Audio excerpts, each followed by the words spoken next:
तो ये आपका एक एक्सनोर गेट है। एक्सनोर गेट में क्या होता है कि जो आपका एक्सोर गेट होता है उसमें हम नोट लगा देते हैं। जैसे कि ये आपका एक एक्सोर गेट है, इसमें हमने नोट लगा दिया तो आपका ये एक्सनोर गेट हो जाएगा। तो एक्सनोर क्या होता है? एक्सनोर होता है एक्सोर प्लस नोट। यानी अगर आपके इनपुट हैं ए और बी और आउटपुट लेट से आपका वाई है, तो अभी हमने क्या बताया, एक्सनोर क्या होता है? एक्सनोर होता है आपका एक्सोर कॉम्प्लीमेंट। तो आपका ए एक्सोर बी का कॉम्प्लीमेंट हो जाएगा, जो कि हो जाएगा ए एक्सनोर बी। नोट लगा देंगे तो आपका वो एक्सोर गेट में अगर आप नोट लगा देंगे तो आपका एक्सनोर हो जाएगा। तो देखिए ये क्या है, ये आपका है एक्स नोर, यानी आप पहले नोर की ट्रुथ टेबल बनाइए। तो ये आपका जो है ये नोर की ट्रुथ टेबल है। ये जो ट्रुथ टेबल जो इस समय पर है ये किसकी ट्रुथ टेबल है? ये है आपका नोर गेट की ट्रुथ टेबल। अब उस नोर गेट की ट्रुथ टेबल में आप ये लास्ट इनपुट को एक्सक्लूड कर दीजिए, लास्ट इनपुट को एक्सक्लूड कर दीजिए तो आपको एक्सनोर की ट्रुथ टेबल मिल जाएगा। तो ये लास्ट इनपुट को हमने एक्सक्लूड कर दिया तो हमें एक्सनोर की ट्रुथ टेबल मिल गई, ठीक है ना। जैसे कि ये जो आपकी ट्रुथ टेबल थी, ये ट्रुथ टेबल किसकी है? ये है आपके नोर गेट की, ए प्लस बी कॉम्प्लीमेंट, ये नोर गेट की ट्रुथ टेबल है। तो नोर गेट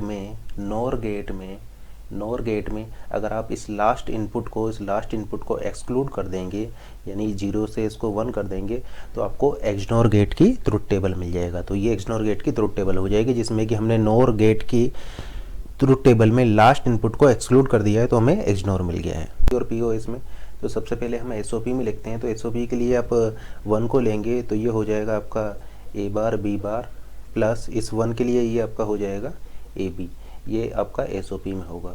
इसी तरीके से पीओएस में लिखते हैं तो पीओएस में हम 0 के करस्पोंडिंग लिखते हैं तो ये आपका हो जाएगा A plus B bar dot और यहाँ पर हो जाएगा ये ए बार प्लस बी। तो ये आपका पीओएस में एक्सप्रेशन होगा। तो एक्सोर गेट के लिए ये एसओपी में एक्सप्रेशन है, और तो एक्सनोर गेट के लिए ये एसओपी में एक्सप्रेशन है और ये पीओएस में आपका एक्सप्रेशन है। मिल जाएगा क्योंकि देखिए ए बार आपका 0 हो जाएगा, यहाँ से मिलेगा आपको ए बी, फिर बी बार ए बार यानी ये मिल जाएगा आपको, और बी बी बार आपका 0 हो जाएगा। तो आप इसको आप सिंप्लीफाई करेंगे तो आपको यही मिल जाएगा। अब देखिए इस ट्रुथ टेबल में एक बात नोट कीजिए कि जब भी ए और बी की वैल्यू सेम हो जा रही है तो आउटपुट आपको 1 मिल रहा है। जैसे यहाँ देखिए ये ए और बी की वैल्यू सेम है, आउटपुट 1, ए और बी की वैल्यू सेम है, आउटपुट 1। और जब भी ए और बी की वैल्यू में डिफरेंस है, यानी ए की वैल्यू 0 और बी की वैल्यू 1, या ए की वैल्यू 1 बी की वैल्यू 0 है, तो आपको आउटपुट 0 मिल रहा है। इसका मतलब ये क्या कर रहा है?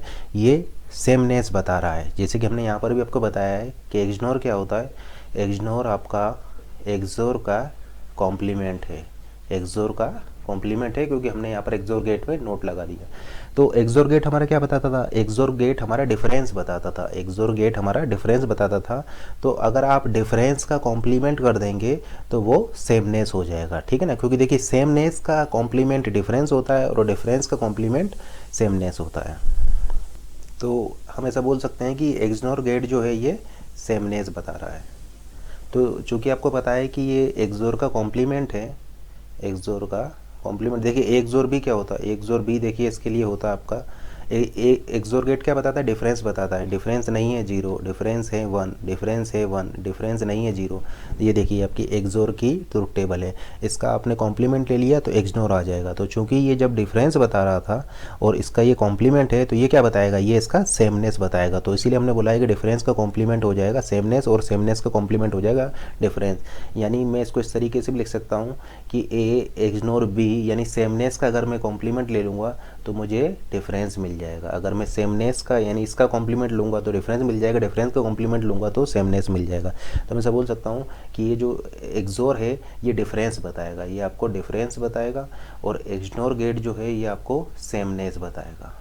इसका मतलब अगर दो चीज़ें सेम होंगी तो एक्सनोर गेट आपको वहाँ पर आउटपुट में 1 देगा। इसका मतलब हम ऐसा बोल सकते हैं कि A XNOR B is equal to 1 है, तो इसका मतलब ए और बी आपके सेम रहे होंगे, ए इज इक्वल टू बी रहे होंगे। या फिर हम इसको रिवर्स डायरेक्शन में बोल सकते हैं कि अगर ए और बी सेम होंगे तो ए एक्सनोर बी वहाँ पर आपका 1 होगा। ए और बी जब जब आपके सेम हुए तब ए एक्सनोर बी की वैल्यू 1 हुई है, या ए एक्सनोर बी की वैल्यू 1 होने का मतलब है कि ए और बी का सेम होना, या तो 0 0 होंगे दोनों, या दोनों 1 1 होंगे। इसी तरीके से हम ऐसे बोल सकते हैं कि अगर ए एक्सनोर बी अगर आपका 0 है तो ए और बी आपके सेम नहीं रहे होंगे, या इसको रिवर्स डायरेक्शन में भी आप बोल सकते हैं कि अगर ए और बी डिफरेंट है, ए और बी सेम नहीं है, तो ए इग्नोर बी लेने पर आपको 0 मिलेगा, क्योंकि ये इग्नोर जो होता है ये सेमनेस बताता है। अगर सेम होंगे तो ये आउटपुट में 1 देगा, सेम नहीं होंगे तो आउटपुट में 0 देगा। जैसे कि यहाँ पर सेम नहीं है, आउटपुट में 0, सेम है, आउटपुट में 1। अब चूँकि ये इग्नोर जो होता है ये आपका सेमनेस बताता है, इसीलिए हम इसको कोइंसिडेंस लॉजिक गेट भी बोलते हैं। आप इसको कोइंसिडेंस लॉजिक गेट भी इसको बोल सकते हैं।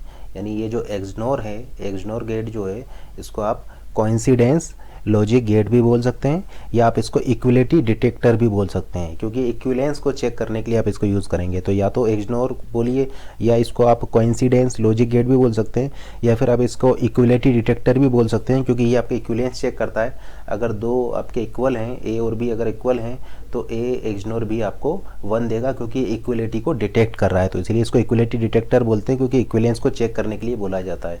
ये बाई डायरेक्शनल है आपका, है ना। अगर ए इज इक्वल टू बी है तो ए इग्नोर बी आपका 1 होगा, या ए इग्नोर बी आपका 1 है तो ए और बी आपके इक्वल रहे होंगे। तो ये आपका बोथ साइड ये आपका ट्रू है। बोल सकते हैं कि 0 इग्नोर 0 दोनों सेम हो गए तो आपको 1 मिलेगा, 1 इग्नोर 1 दोनों सेम हो गए तो आपको 1 मिलेगा, 1 इग्नोर 0 डिफरेंस हो गया तो आपको 0 मिलेगा, 0 इग्नोर 1 डिफरेंस हो गया तो आपको 0 मिलेगा। इग्नोर ए इग्नोर ए दोनों सेम हो गए तो आपको 1 मिलेगा, ए इग्नोर ए बार या ए बार इग्नोर ए दोनों डिफरेंस हो गया तो आपका यहाँ पर 0 मिलेगा। यानी सेम होने पर इग्नोर 1 देगा, डिफरेंस होने पर इग्नोर 0 देगा, क्योंकि इग्नोर का रिवर्स है। तो फिर से हम यहाँ पर वही रूल्स लगा सकते हैं कि आप इसको साइक्लिक ऑर्डर में चेंज कर सकते हैं। तो अगर आप इसको साइक्लिक ऑर्डर में चेंज करेंगे, लेट से आप इसको इस तरीके से साइक्लिक ऑर्डर में चेंज कर रहे हैं, तो आपको यहाँ पर मिल जाएगा ए इग्नोर 1 इज इक्वल टू ए। यानी देखिए आपको 1 कब मिलेगा, ये इग्नोर है, ये सेमनेस बताता है, तो 1 मिल रहा है, इसका मतलब वो सेम रहा होगा, इसका मतलब यहाँ पर भी आपका ए आएगा। या आप इसको इस तरीके से लिख सकते हैं कि 1 इग्नोर ए बार, तो यहाँ पर आपको क्या मिलेगा। अब चूँकि देखिए आपको 1 मिल रहा है और इग्नोर है, ये सेमनेस बताता है, तो सेम रहा होगा। यानी सेम कब रहेगा ये, जब ए बार रहेगा। आप चाहे तो उसको फॉर्मूले में लगा कर भी चेक कर सकते हैं। तो इसको आप साइक्लिक ऑर्डर में भी इस तरीके से अरेंज कर सकते हैं। तो अगर हम आपसे पूछें कि ए इग्नोर 0 क्या हो जाएगा, तो 0 आपको मिल रहा है, इसका मतलब सेम नहीं रहा होगा, इसका मतलब ये ए बार हो जाएगा। या अगर हम आपसे पूछें कि ए इग्नोर 1, तो 1 कब मिलेगा, जब ये सेम रहा होगा, इसका मतलब यहाँ पर आपको ए मिलने वाला है। इसी तरीके से अब अगर मान लीजिए आपके पास एक इग्नोर गेट है और लेट से आपने उसमें एक इनपुट को 0 कर दिया है, तो चेक करते हैं कि आउटपुट पर क्या इफेक्ट होगा। तो ये इग्नोर गेट है, इसमें आपने एक इनपुट को 0 कर दिया है, तो ये हो जाएगा 0 इग्नोर ए। अब देखिए 0 मिल रहा है, तो इसका मतलब ये सेमनेस बताता है, इसका मतलब ये सेम नहीं रहा होगा, इसका मतलब ये ए बार रहा होगा। तो आउटपुट पर आपको क्या मिल जाएगा, ए बार। यानी अगर आप इग्नोर गेट में एक इनपुट को 0 कर देंगे तो ये आपका एज ए इन्वर्टर एक्ट करेगा। तो अगर इग्नोर गेट से आपको नोट गेट बनाना हो तो आप उसमें एक इनपुट को 0 कर देंगे, तो वो आपका इन्वर्टर की तरीके से एक्ट करने लगेगा। और 0 यहाँ पर क्या है, आपका एक इनेबल इनपुट है। आप चेक करते हैं कि अगर आप इग्नोर गेट में 1 को ले लेंगे तो ये किस तरीके से एक्ट करता है। तो अगर आप इग्नोर गेट में देखिए, अगर आप 1 को ले लेंगे तो चूंकि इग्नोर गेट आपका सेमनेस बताता है, तो फिर यहाँ पर सेमनेस के लिए देखिए 1 आ रहा है, इसका मतलब सेम रहा होगा, इसका मतलब यहाँ पर ए हो जाएगा। तो इग्नोर गेट में अगर आप एक इनपुट को 1 कर देंगे तो फिर उस केस में एज ए बफर एक्ट करेगा। इनपुट में अगर आप 0 देंगे तो आउटपुट में 0 मिलेगा, इनपुट में अगर आप 1 देंगे तो आउटपुट में भी आपको 1 मिलेगा। तो हम ऐसा बोल सकते हैं कि इग्नोर गेट में अगर आप एक इनपुट को 1 कर देंगे तो एज ए बफर एक्ट करेगा, और 1 के केस में 1 भी यहाँ पर इनेबल इनपुट होगा। तो 0 भी इनेबल इनपुट है और 1 भी आपका यहाँ पर इनेबल इनपुट है। अब देखिए यहाँ पर एक चीज़ और डिस्कस करते हैं कि ए इग्नोर बी को मैं कितने तरीके से लिख सकता हूँ। तो देखिए पहला तरीका तो यही हो गया, ए इग्नोर बी। दूसरा मैंने आपको बताया था कि ये ए इग्नोर बी का कॉम्प्लीमेंट, यानी एक्सोर का ये कॉम्प्लीमेंट होता है, ठीक है ना, क्योंकि एक्सोर डिफरेंस बताता है और ये सेमलेस बताता है, तो डिफरेंस का ये कॉम्प्लीमेंट होगा। या मैं इसको इस तरीके से भी बोल सकता हूँ कि देखिए ये क्या बता रहा है, ये बता रहा है कि ए और बी सेम है, ए और बी में सेमनेस बता रहा है, इसका मतलब ए बार और बी में क्या रहा होगा, ए बार और बी में डिफरेंस रहा होगा। अगर ए और बी में सेमनेस है तो ए बार और बी में डिफरेंस रहा होगा। देखिए ये क्या बता रहा है, ये आपका बता रहा है ए और बी में सेमनेस को। तो देखिए अगर ए और बी सेम है, ए और बी सेम हो सकते हैं जब 0 0 हो या 1 1 हो। तो ए बार और बी में क्या रिलेशन होगा, ये देखिए ए है और ये बी है, तो देखिए ए बार लिखिए यहाँ पर, ए बार हो जाएगा 1 और ये आपका हो जाएगा 0। तो ए बार और बी में क्या रहा होगा, आपका डिफरेंस रहा होगा। तो इसका मतलब हम ऐसा बोल सकते हैं कि ए और बी अगर सेम है तो ए बार और बी में डिफरेंस रहा होगा। तो ए बार और बी में डिफरेंस रहा होगा तो इसका क्या हो जाएगा, इक्वल हो जाएगा। आप चाहे तो फॉर्मूला लगाकर इसको चेक कर सकते हैं, इन दोनों की वैल्यू ही आपका सेम आने वाली है, ठीक है ना। तो अगर ए और बी में सेम है तो ए बार और बी में डिफरेंस होगा। तो जैसे कि आप यहाँ पर देख पा रहे हैं ए बार और बी में आपका यहाँ पर डिफरेंस है। या इसी तरीके से मैं ऐसा बोल सकता हूँ कि ए और बी बार में डिफरेंस होगा। अगर ए और बी सेम है तो ए और बी बार में आपका डिफरेंस होगा। या मैं आपसे ये बोल सकता हूँ कि अगर ए और बी आपके सेम हैं तो ए बार और बी बार भी आपके सेम होंगे। ए और बी अगर आपके सेम हैं तो ए बार और बी बार भी आपके सेम होंगे। देखिए ये देखिए ए बार हो गया, ए और बी आपके सेम है तो ए बार और बी बार भी आपके सेम होंगे। तो यहाँ से मैं इस तरीके से भी इसको लिख सकता हूँ। देखिए इसको मैं इस तरीके से भी लिख सकता हूँ 1 XOR A XOR B, ये भी इसके इक्वल होगा। ऐसा क्यों हो गया, ऐसा इसलिए हुआ क्योंकि सबसे पहले आप 1 XOR A कैलकुलेट कीजिए। देखिए XOR लगा हुआ है इसका मतलब डिफरेंस बताएगा और यहाँ पर 1 है इसका मतलब डिफरेंस रहा होगा। यानी 1 XOR A लेने पर आपको क्या मिल जाएगा, आपको मिल जाएगा A बार, और A बार XOR B आपके इक्वल होता है A XOR B के। इसका मतलब ये भी इसके इक्वल हो जाएगा। या आप इसको इस तरीके से भी लिख सकते हैं A XOR 1 XOR B, या फिर आप इसको इस तरीके से भी लिख सकते हैं कि A XOR B XOR 1। तो इस तरीके से भी आप इसको लिख सकते हैं। तो इसको डिफरेंट तरीके से आप लिख सकते हैं और ये डिफरेंस और सिमिलरिटी वाला कॉन्सेप्ट यूज़ करके आप डायरेक्टली इस टाइप के क्वेश्चंस को सॉल्व कर सकते हैं। आपको फॉर्मूले लगाने की यहाँ पर ज़रूरत नहीं है। ये देखिए आप इसको इस तरीके से भी इनको लिख सकते हैं। ये सभी आपके इक्विवेलेंट हैं, आप इनको चेक कर सकते हैं फॉर्मूला लगा करके। आपको इन सभी की एक्सप्रेशन आपका A XOR B ही आने वाली है। और भी डिफरेंट तरीके से आप लिख सकते हैं। तो आप यहाँ पर सिमिलरिटी और डिफरेंस का कॉन्सेप्ट, जैसे कि इसको देखिए 0 XOR A बार, ये XOR गेट है, क्या बताता है आपका सेमनेस बताता है। 0 आ रहा है इसका मतलब सेम नहीं रहा होगा, इसका मतलब डिफरेंस रहा होगा। तो डिफरेंस क्या हो जाएगा, A बार का डिफरेंस हो जाएगा A और यहाँ से हो जाएगा A XOR B, यानी इसको सॉल्व करने पर आपको मिल जाएगा A XOR B। इसी तरीके से इसको देखिए, या आप इसको भी सॉल्व कर सकते हैं या इसको भी सॉल्व कर सकते हैं। लेट से हम इसको सॉल्व कर रहे हैं तो देखिए 0 मिल रहा है। 0 मिलने का क्या मतलब है, 0 मिलने का ये मतलब है कि ये XOR गेट सेमनेस बताता है, सेम नहीं रहा होगा, इसका मतलब इसका कॉम्प्लीमेंट यानी B बार रहा होगा। तो ये आपका हो जाएगा A बार XOR B बार। तो देखिए A बार और B बार अगर आपके सेम हैं तो डेफिनेटली A और B भी आपके सेम होंगे। तो ये इक्वल हो जाएगा A XOR B के। या आप इन दोनों को सॉल्व करेंगे तो A बार XOR 0 यानी सेमनेस बताता है, 0 आ रहा है तो सेम नहीं रहा होगा, इसका मतलब A मिलेगा। तो ये इक्वल हो जाएगा A XOR B के। तो ये इक्वल हो जाएगा A XOR B के, ठीक है ना। A बार XOR 0, तो ये सेमनेस बताता है, तो चूंकि 0 आ रहा है इसका मतलब ये सेम नहीं रहा होगा, तो डिफरेंस आएगा, यानी A बार का डिफरेंस हो जाएगा A। तो इसको सॉल्व करने पर आपको मिलेगा A, तो A XOR B आपको यहाँ पर मिल जाएगा। अब देखिए ये क्यूमुलेटिव प्रॉपर्टी को होल्ड करता है, क्योंकि A XOR B को मैं लिख सकता हूँ B XOR A। अगर मैं A की जगह पर B और B की जगह पर A को चेंज कर देता हूँ तो आउटपुट में कोई भी चेंज नहीं आएगा। A और B को चेंज करने पर आउटपुट में कोई भी चेंज नहीं आएगा।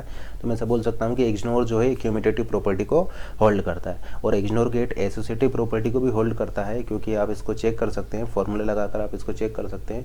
तो XOR और XOR जो गेट हैं ये आपका क्यूमुलेटिव प्रॉपर्टी को भी होल्ड करते हैं और ये आपका एसोसिएटिव प्रॉपर्टी को भी होल्ड करते हैं। तो इक्वल हो जाएगा A XOR B XOR C के। तो क्यूमुलेटिव प्रॉपर्टी को भी होल्ड कर रहा है XOR गेट और एसोसिएटिव प्रॉपर्टी को भी यहाँ पर होल्ड कर रहा है।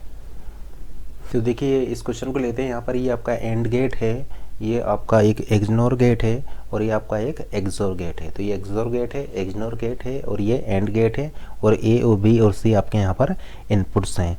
और लेट से यहाँ पर आपको आउटपुट मिल रहा है और ये गिवन है कि आपका आउटपुट जो है वो 1 है। ये आपको गिवन है कि आपका इस सर्किट का आउटपुट 1 है। तो आपको ये बताना है कि इनपुट A, B और C की वैल्यू क्या होंगी। In the circuit shown in the figure to provide output is equal to 1, the input A, B and C respectively are। तो देखिए ये चूंकि आपका एंड गेट है, तो एंड गेट में हम ऐसा बोल सकते हैं कि एंड गेट में आउटपुट आपको 1 कब मिलेगा। एंड गेट में आउटपुट आपको 1 तब मिलेगा जब उसके सभी इनपुट्स की वैल्यू 1 होगी। इसका मतलब हमें ये पता लगा कि चूंकि इस एंड गेट का आउटपुट 1 है, इसका मतलब इस इनपुट की वैल्यू भी 1 होगी, इस इनपुट की वैल्यू भी 1 होगी और इस वाले इनपुट की भी वैल्यू 1 होगी। इसका मतलब हमें C की वैल्यू 1 पता लग गया। तो C इनपुट की वैल्यू हमें पता लग गई। तो C की वैल्यू क्या है, हमारा C की वैल्यू है 1। और ये कौन सा गेट है, ये आपका एक्सनोर गेट है। एक्सनोर गेट क्या बताता है, एक्सनोर गेट बताता है आपका सेमनेस, यानी सेमनेस को एक्सनोर गेट बताता है। तो चूंकि आउटपुट में आपको 1 मिल रहा है, इसका मतलब ये क्या रहा होगा, सेम रहा होगा, दोनों इनपुट सेम रहे होंगे, तभी आपको यहाँ पर एक्सनोर गेट में आउटपुट में 1 मिला है। तो अगर पहला इनपुट 1 है तो दूसरा इनपुट भी आपका 1 रहा होगा, इसका मतलब बी की वैल्यू भी आपको पता लग गया, बी की वैल्यू भी आपका 1 रहा होगा। अब देखिए ये कौन सा गेट है, ये एक्सोर गेट है और आउटपुट में आपको क्या मिल रहा है, 1 मिल रहा है। एक्सोर गेट क्या बताता है आपको, डिफरेंस बताता है, ठीक है ना। तो ये डिफरेंस को डिटेक्ट करता है, तो चूंकि डिफरेंस है इसीलिए आपको आउटपुट में 1 मिल रहा है। एक्सोर गेट है, डिफरेंस बताता है, आउटपुट में 1 मिल रहा है, इसका मतलब इसमें डिफरेंस रहा होगा। तो अगर एक इनपुट 1 है तो इसका डिफरेंस यानी दूसरा इनपुट क्या हो जाएगा आपका, 0 हो जाएगा। तो ए की वैल्यू क्या हो जाएगी, 0। इसका मतलब इस सर्किट में अगर आपको आउटपुट 1 मिल रहा है तो ए और बी और सी की वैल्यू हो जाएगा, ए की वैल्यू 0, बी की वैल्यू 1 और सी की वैल्यू 1 हो जाएगी। अब देखिए अगर हम आपसे पूछें कि ए एक्सनोर ए क्या हो जाएगा, तो दोनों सेम है तो ए एक्सनोर ए आपका 1 हो जाएगा। इसी तरीके से अगर हम आपसे पूछें कि ए एक्सोर ए क्या हो जाएगा, दोनों सेम है तो डिफरेंस यहाँ पर क्या आ जाएगा, 0 आ जाएगा। और अगर हम आपसे पूछें ए एक्सनोर ए क्या हो जाएगा, तो देखिए ए एक्सनोर ए दोनों सेम है, सेम होने पर क्या मिलेगा आपको, सेम होने पर 1 मिलेगा। और 1 एक्सनोर ए यानी 1 कब मिलेगा, जब ये सेम रहा होगा, तो ए का सेम क्या हो जाएगा, ए, यानी आपको ए मिलेगा। इसी तरीके से ए एक्सोर ए, तो ए एक्सोर ए आपको 0 मिलेगा और डिफरेंस में चूंकि आपको 0 मिल रहा है, इसका मतलब दूसरा भी सेम रहा होगा, इसका मतलब आउटपुट में क्या आ जाएगा आपका, ए आ जाएगा। देख रहे हैं आप यहाँ पर, ये देख रहे हैं कि अगर इवन टर्म है तो ये दोनों एक दूसरे के कॉम्प्लीमेंट आ रहे हैं। देखिए ये 1 है तो ये आपका 0 है, तो इवन टर्म में ये एक दूसरे के कॉम्प्लीमेंट आ रहे हैं।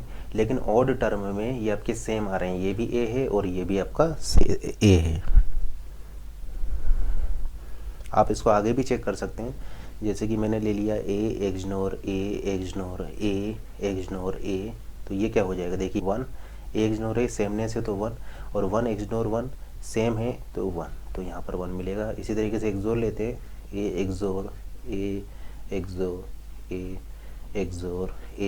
तो ए एक्सोर ए डिफरेंस लेंगे तो 0, ए एक्सोर ए डिफरेंस लेंगे तो 0, 0 एक्सोर 0 0, तो यहाँ पर क्या मिलेगा, 0। तो फिर से आप क्या देख रहे हैं कि ये इवन टर्म हो गए तो एक दूसरे के कॉम्प्लीमेंट है। और अगर आप एक और बार आगे इसको चेक करते हैं, ए एक्सोर ए, तो देखिए ए एक्सोर ए सेमनेस है 1, ए एक्सोर ए सेमनेस है 1, 1 एक्सनोर 1 और 1 एक्सनोर ए आपका ए हो जाएगा। तो यहाँ से फिर आपको ए मिल जाएगा। और अगर ये एक्सोर ले लेते हैं, ए एक्सोर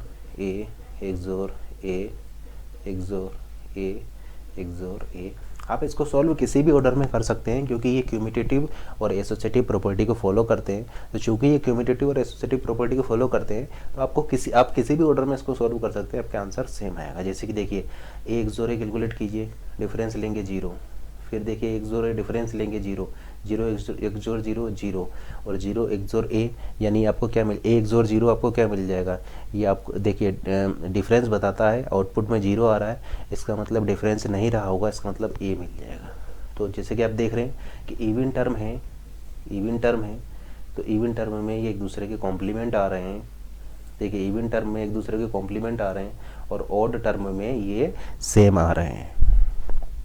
इसका मतलब मैं ऐसा बोल सकता हूँ कि अगर इवन टर्म होंगे तो ये एक दूसरे के कॉम्प्लीमेंट होंगे, या तो मैं इस तरीके से लिख सकता हूँ, या मैं लिख सकता हूँ A XNOR B is equal to A XOR B complement. तो अगर इवन टर्म है तो एक दूसरे के कॉम्प्लीमेंट होंगे, और अगर ऑड टर्म है, लेट से ए एक्सोर बी एक्सोर सी, तो ये आपके इक्वल आएंगे, तो ये हो जाएगा ए एक्सनोर बी एक्सनोर सी। तो इवन टर्म होंगे तो कॉम्प्लीमेंट होंगे और ऑड टर्म होंगे तो ये सेम होंगे। ऐसा इसलिए हुआ है क्योंकि देखिए जब ऑड टर्म होंगे तो डिफरेंस का डिफरेंस क्या हो जाएगा, सेमनेस हो जाएगा। अगर ऑड टर्म होंगे तो डिफरेंस का फिर डिफरेंस आपका ये सेम हो जाएगा। तो इसीलिए हमने बोला है कि अगर इवन टर्म है तो ये एक दूसरे के कॉम्प्लीमेंट होंगे और ऑड टर्म होंगे तो ये आपके सेम होंगे। आगे भी कंटिन्यू कर सकते हैं, जब जब इवन टर्म होंगे एक दूसरे के कॉम्प्लीमेंट होंगे और जब जब यहाँ पर ऑड टर्म होंगे तो ये आपके एग्जैक्टली सेम होंगे। जैसे कि देखिए 3 में सेम है, 5 में सेम है, 2 में कॉम्प्लीमेंट है, 4 में आपका ये कॉम्प्लीमेंट है। तो ऐसा क्यों हो रहा है, इस चीज़ को आप डिस्कस करते हैं। तो ये ज़रा ए एक्सोर बी को देखिए, तो हमने आपको ये बताया था कि एक्सोर गेट क्या बताता है, डिफरेंस बताता है। तो या तो आप बोल सकते हैं कि एक्सोर गेट डिफरेंस बताता है और एक्सनोर गेट आपका सेमनेस बताता है, या फिर आप ऐसा बोल सकते हैं कि एक्सोर गेट जो होता है वो ओड नंबर ऑफ वंस को डिटेक्ट करता है। तो हम ऐसा बोल सकते हैं XOR detects odd number of ones. तो एक्सोर आपके ओड नंबर ऑफ वन को डिटेक्ट करता है। तो जब भी आपके ओड नंबर ऑफ वंस होंगे इनपुट में, तो एक्सोर गेट उस आउटपुट में 1 देगा। तो जैसे कि आप यहाँ पर देख सकते हैं, देखिए 0 0 ओड नंबर ऑफ 1 नहीं है, इसलिए यहाँ पर आपको 0 मिला। 0 1 ओड नंबर ऑफ 1 है तो आपको 1 मिला। 1 0 यानी ओड नंबर ऑफ 1 है तो आपको 1 मिलेगा। 1 1 ये ओड नंबर ऑफ 1 नहीं है तो आपको 0 मिलेगा। तो ऐसा क्यों होगा, ऐसा इसलिए हुआ है कि जब भी उसमें ओड नंबर ऑफ 1 होंगे तो वो डिफरेंस क्रिएट कर देगा। अगर ओड नंबर ऑफ 1 होंगे तो डेफिनेटली वो डिफरेंस क्रिएट कर देगा। तो फिर वहाँ पर चूँकि डिफरेंस क्रिएट हो गया है, इसलिए एक्सोर गेट का आउटपुट 1 आएगा। जैसे कि यहाँ पर भी आप चेक कर सकते हैं, जब जब आपका ओड नंबर ऑफ 1 होगा, ये एक्सोर गेट ए एक्सोर बी एक्सोर सी आपको 1 दे देगा। जैसे कि देखिए यहाँ पर ओड नंबर ऑफ 1 नहीं है तो आपका 0, ओड नंबर ऑफ 1 है तो आपका 1, ओड नंबर ऑफ 1 है यहाँ पर केवल 1 1 है तो 1, ओड नंबर ऑफ 1 नहीं है क्योंकि यहाँ पर 2 1 है तो ये इवन हो गया तो आपका यहाँ पर 0, ओड नंबर ऑफ 1 1।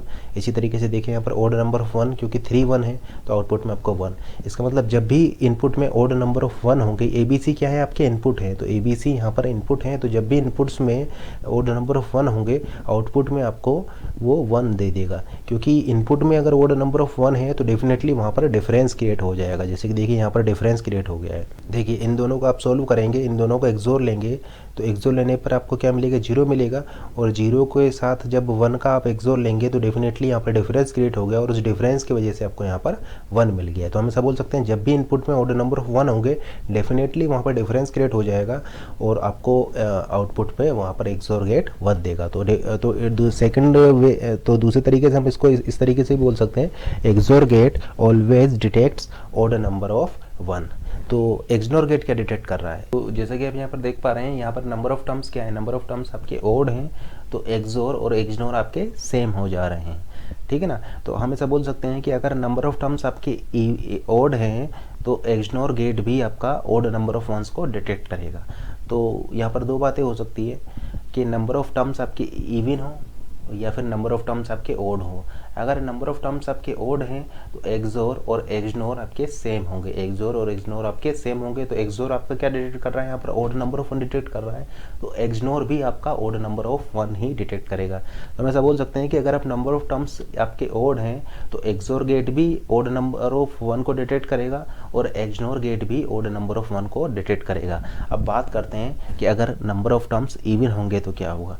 तो अगर नंबर ऑफ टर्म्स इवन है तो एक दूसरे में, इनमें एक दूसरे में क्या रिलेशनशिप है, एक्सोर और एक्सनोर में रिलेशनशिप है कि एक दूसरे के कॉम्प्लीमेंट है। इसका मतलब अगर XOR odd number of ones को डिटेक्ट कर रहा है तो ओड नंबर ऑफ वंस का कॉम्प्लीमेंट क्या हो जाएगा, ओड का कॉम्प्लीमेंट क्या होता है, ओड का कॉम्प्लीमेंट होता है इवन, यानी एक्सनोर उस केस में इवन नंबर ऑफ 1 को डिटेक्ट करेगा। तो अगर नंबर ऑफ टर्म्स आपके इवन है तो XNOR get even number of 1 को डिटेक्ट करेगा, क्योंकि उस केस में फिर इन दोनों में ये एक दूसरे के कॉम्प्लीमेंट होते हैं। तो ओड नंबर ऑफ 1 का कॉम्प्लीमेंट हो जाएगा इवन नंबर ऑफ 1। तो देखिए इवन नंबर ऑफ 1 को डिटेक्ट कर रहा है। यहाँ पर क्या है, यहाँ पर आपका 0 नंबर ऑफ 1, 0 क्या है आपका इवन है, इसलिए आउटपुट में आपका 1। Odd number of 1 0, odd number of 1 0, even number of 1 यानी 2 1 है तो आउटपुट में आपको 1। इसका मतलब एक्सनोर गेट क्या कर रहा है, यहाँ पर एक्सनोर गेट आपका यहाँ पर इवन नंबर ऑफ 1 को डिटेक्ट कर रहा है। तो यहाँ पर 0 नंबर ऑफ 1 है और वो इवन है, इसलिए यहाँ पर आपका 1 आ गया। 2 नंबर ऑफ 1 है और 2 क्या है आपका इवन है, इसलिए यहाँ पर 1 आ गया। तो जब भी इनपुट में इवन नंबर ऑफ 1 होंगे आपका आउटपुट में यहाँ पर 1 मिलेगा, क्योंकि इवन नंबर ऑफ 1 डिटेक्ट कर रहा है। देखिए यहाँ पर अगर आप एसओपी में एक्सप्रेशन लिखेंगे, देखिए एसओपी में आप 1 के करस्पॉन्डिंग लिखेंगे, तो अगर आप एसओपी में एक्सप्रेशन लिखेंगे तो एसओपी में ए एक्सोर बी एक्सोर सी की वैल्यू हो जाएगी। देखिए यहाँ से देखिए एसओपी में बता रहे हैं हम ए bar B bar C plus A bar B C बार, यहाँ से देखिए ए बी बार सी बार और यहाँ से देखिए ए बी और सी, ये आपकी एसओपी में है। इसी तरीके से अगर पीओएस की बात करें तो पीओएस में आपका हो जाएगा ए प्लस बी प्लस सी, फिर 0 के करस्पॉन्डिंग देखिए ए प्लस बी बार प्लस सी बार, फिर इस 0 के करस्पॉन्डिंग देखिए ए बार प्लस बी प्लस सी बार और फिर इस 0 के करस्पॉन्डिंग देखिए ए bar plus B bar plus C. तो ये आपका एसओपी में एक्सप्रेशन है और ये आपका सेम पीओएस में एक्सप्रेशन है। तो ये आपके इक्वल हो जाएगा ए एक्सोर बी एक्सोर सी के या ए एक्सनोर बी एक्सनोर सी के। आप चाहें तो इसको चेक कर सकते हैं। देखिए ए एक्सनोर बी एक्सनोर सी को मैं क्या लिख सकता हूँ, देखिए ए बार बी बार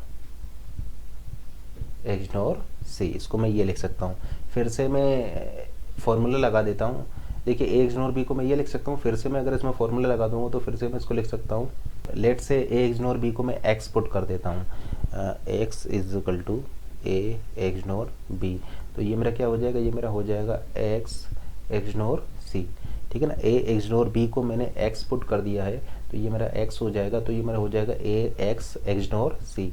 इसको फर्दर अगर मैं सॉल्व करूँगा तो ये मेरा हो जाएगा एक्स सी प्लस एक्स बार सी बार, और एक्स की वैल्यू को अगर मैं यहाँ पर पुट कर दूंगा तो मुझे मिल जाएगा एक्स क्या है मेरा एक्सनोर है, तो A XNOR B dot C plus ये मेरा क्या हो जाएगा एक्स बार यानी एक्सनोर का कॉम्प्लीमेंट। एक्सनोर का कॉम्प्लीमेंट हो जाएगा एक्सोर, क्योंकि ये इवन नंबर ऑफ टर्म्स है, यहाँ पर इवन नंबर ऑफ टर्म्स हैं तो एक्सनोर का कॉम्प्लीमेंट हो जाएगा एक्सोर, यानी ये हो जाएगा ए एक्सोर बी डॉट सी बार, ठीक है ना। क्योंकि ये क्या है, आपका एक्स बार है तो एक्स बार क्या हो जाएगा एक्सनोर का कॉम्प्लीमेंट यानी एक्सोर हो जाएगा। फिर से इसको सोल्व कीजिए तो ये आपका क्या हो जाएगा, ये आपका हो जाएगा A B plus A bar B bar C plus ये आपका हो जाएगा A bar B plus A B bar C bar. इसको आप सिंप्लीफाई करेंगे तो देखिए आपको क्या मिल जाएगा, आपको मिल जाएगा A B C plus A bar B bar C plus A bar B bar C, A bar B C bar, A bar B C bar, A B bar C bar, A B bar C bar and A B C. यहाँ से आपको ए B सी मिल जाएगा। तो इसको आप solve करेंगे तो आपको क्या मिल गया, सॉल्व करने पर आपको मिल गया ए एक्सोर बी एक्सोर सी। हम ऐसा बोल सकते हैं A XOR B XOR C is equal to A XNOR B XNOR C. तो देखिए यहाँ पर हम एक क्लेम ऐसा कर सकते हैं कि XOR gate always detects odd number of one, XOR gate always detects odd number of one. जैसे कि देखिए यहाँ पर ये एक्सोर गेट है, ये क्या डिटेक्ट कर रहा है, ऑड नंबर ऑफ वंस को डिटेक्ट कर रहा है, ऑड नंबर ऑफ वंस को ये डिटेक्ट कर रहा है। और यहाँ पर भी देखिए एक्सोर गेट है, ये क्या कर रहा है आपका ऑड नंबर ऑफ वंस को ये डिटेक्ट कर रहा है। और एक्सनोर क्या है, एक्सनोर के केस में हम ऐसा बोल सकते हैं XNOR detects even number of ones when number of variable is even. XNOR detects even number of ones when number of variables is even. और XNOR detects odd number of ones when number of variables is odd.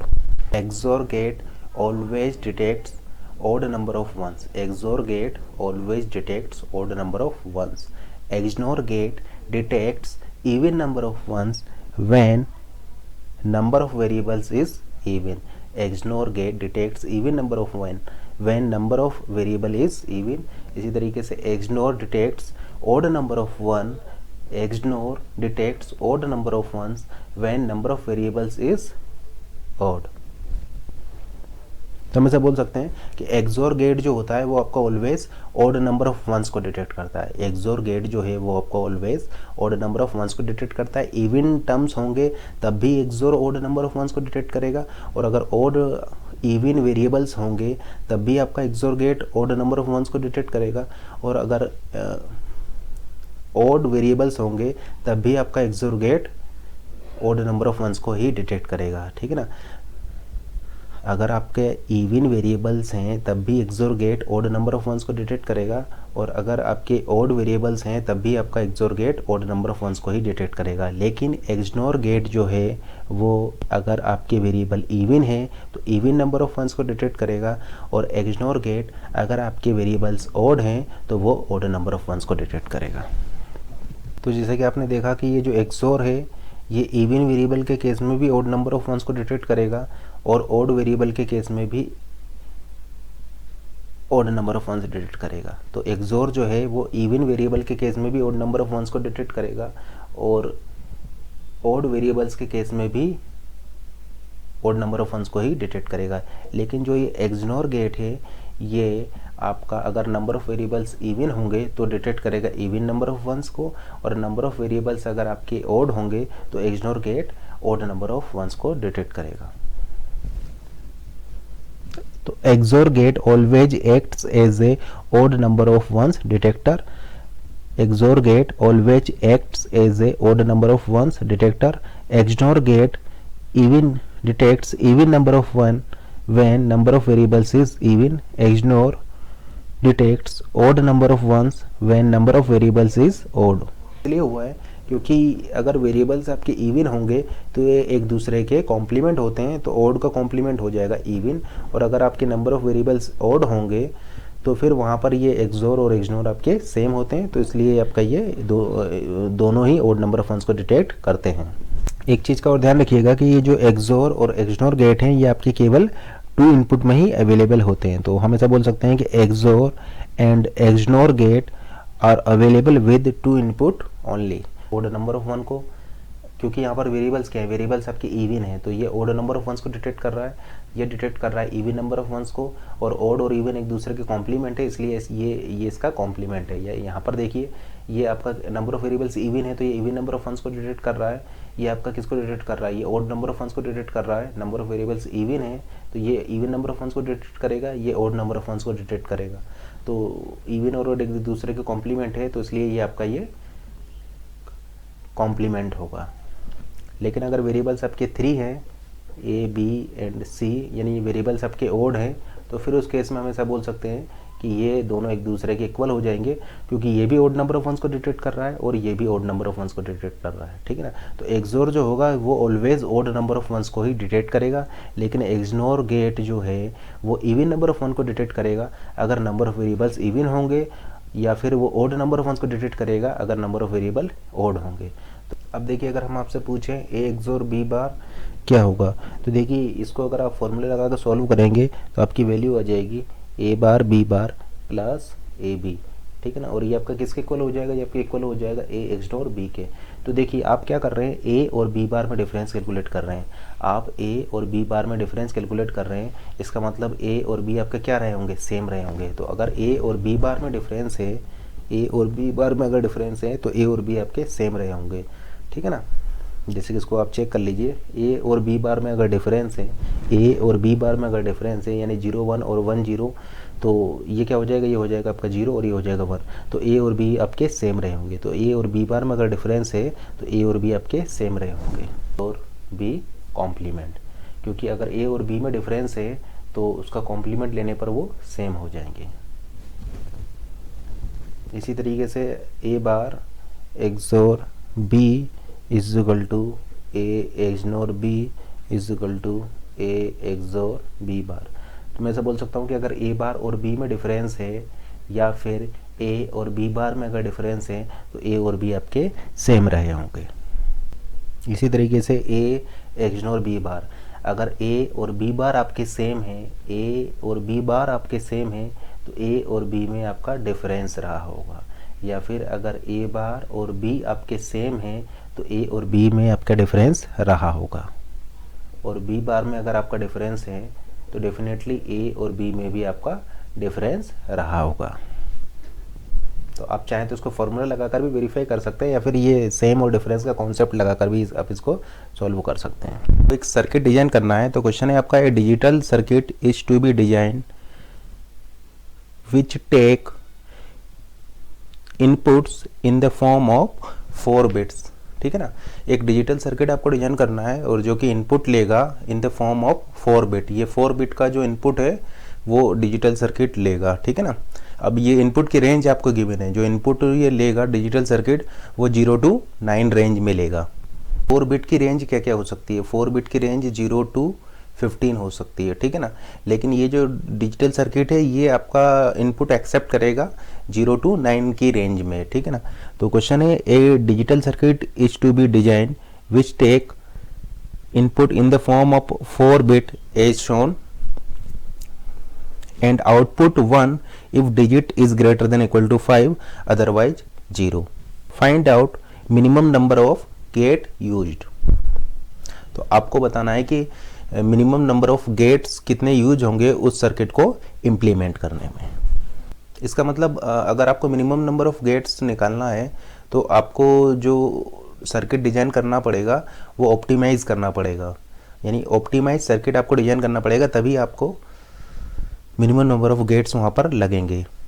तो देखिए आपको ये circuit design करना है, input में लेगा ये 4 bit A B C and D।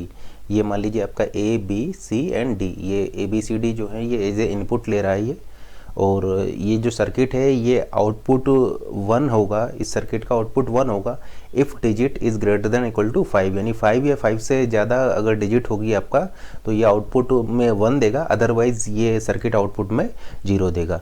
अब यहाँ पर एक चीज़ नोट कीजिए कि ये जो इनपुट की जो रेंज है वो है 0 to 9, यानी ये डिजिटल सर्किट जो इनपुट एक्सेप्ट, इस डिजिटल सर्किट को जो हम इनपुट देंगे वो इनपुट देंगे 0 to 9 की रेंज में।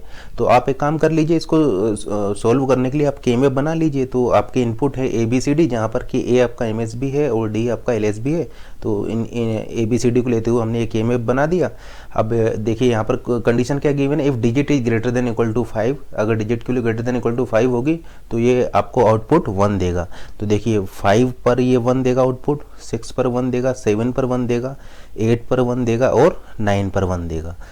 देखिए ये जो डिजिटल सर्किट है ये इनपुट को एक्सेप्ट कर रहा है फ्रॉम 0 to 9 की रेंज में, या आप ऐसा बोल सकते हैं कि इस सर्किट को जो हम इनपुट देंगे वो इनपुट देंगे 0 से 9 की रेंज में। तो 0 से 9 की रेंज में हम इसको इनपुट देंगे, जिसमें से कि अगर डिजिट आपका 5 या 5 से ग्रेटर होगी तो ये सर्किट आउटपुट में 1 देगा, अदरवाइज ये आउटपुट में 0 देगा।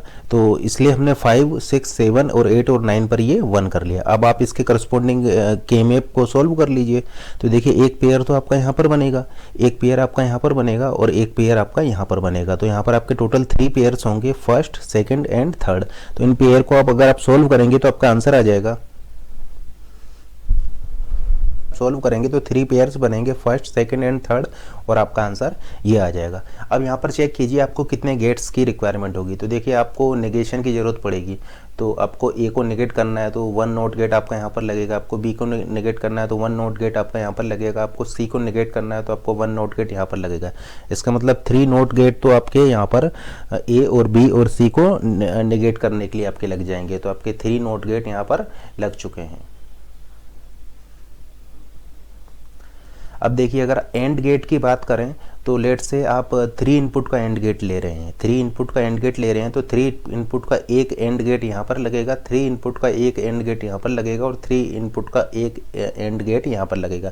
तो आप ऐसा बोल सकते हैं कि आपको 3 एंड गेट लगेंगे इसको इम्प्लीमेंट करने में, और वो एंड गेट का साइज़ क्या होगा, वो 3 इनपुट्स वाले एंड गेट लगेंगे, ठीक है ना। तो 3 इनपुट्स के आपको एंड गेट की यहाँ पर रिक्वायरमेंट होगी, इस टाइप का एंड गेट आपका यहाँ पर लगेगा। अब और गेट की बात करें तो आपको इस सर्किट को इम्प्लीमेंट करने में एक और गेट लगेगा और उसका साइज होगा 3, यानी 3 इनपुट के एक और गेट की यहाँ पर ज़रूरत पड़ेगी। तो आप ऐसा बोल सकते हैं 1 और गेट और उसका साइज होगा 3 इनपुट। तो टोटल यहाँ पर कितने गेट्स लगे आपके, 3 + 1 4 + 3 7। तो टोटल आपके यहाँ पर 7 गेट्स की रिक्वायरमेंट होंगी। तो टोटल आपको 7 गेट्स लगेंगे, 3 एंड गेट लगेंगे 3 इनपुट के, 3 नॉट गेट लगेंगे और 1 और गेट लगेगा 3 इनपुट का। तो टोटल आपको इस सर्किट को इम्प्लीमेंट करने में 7 गेट्स लगेंगे।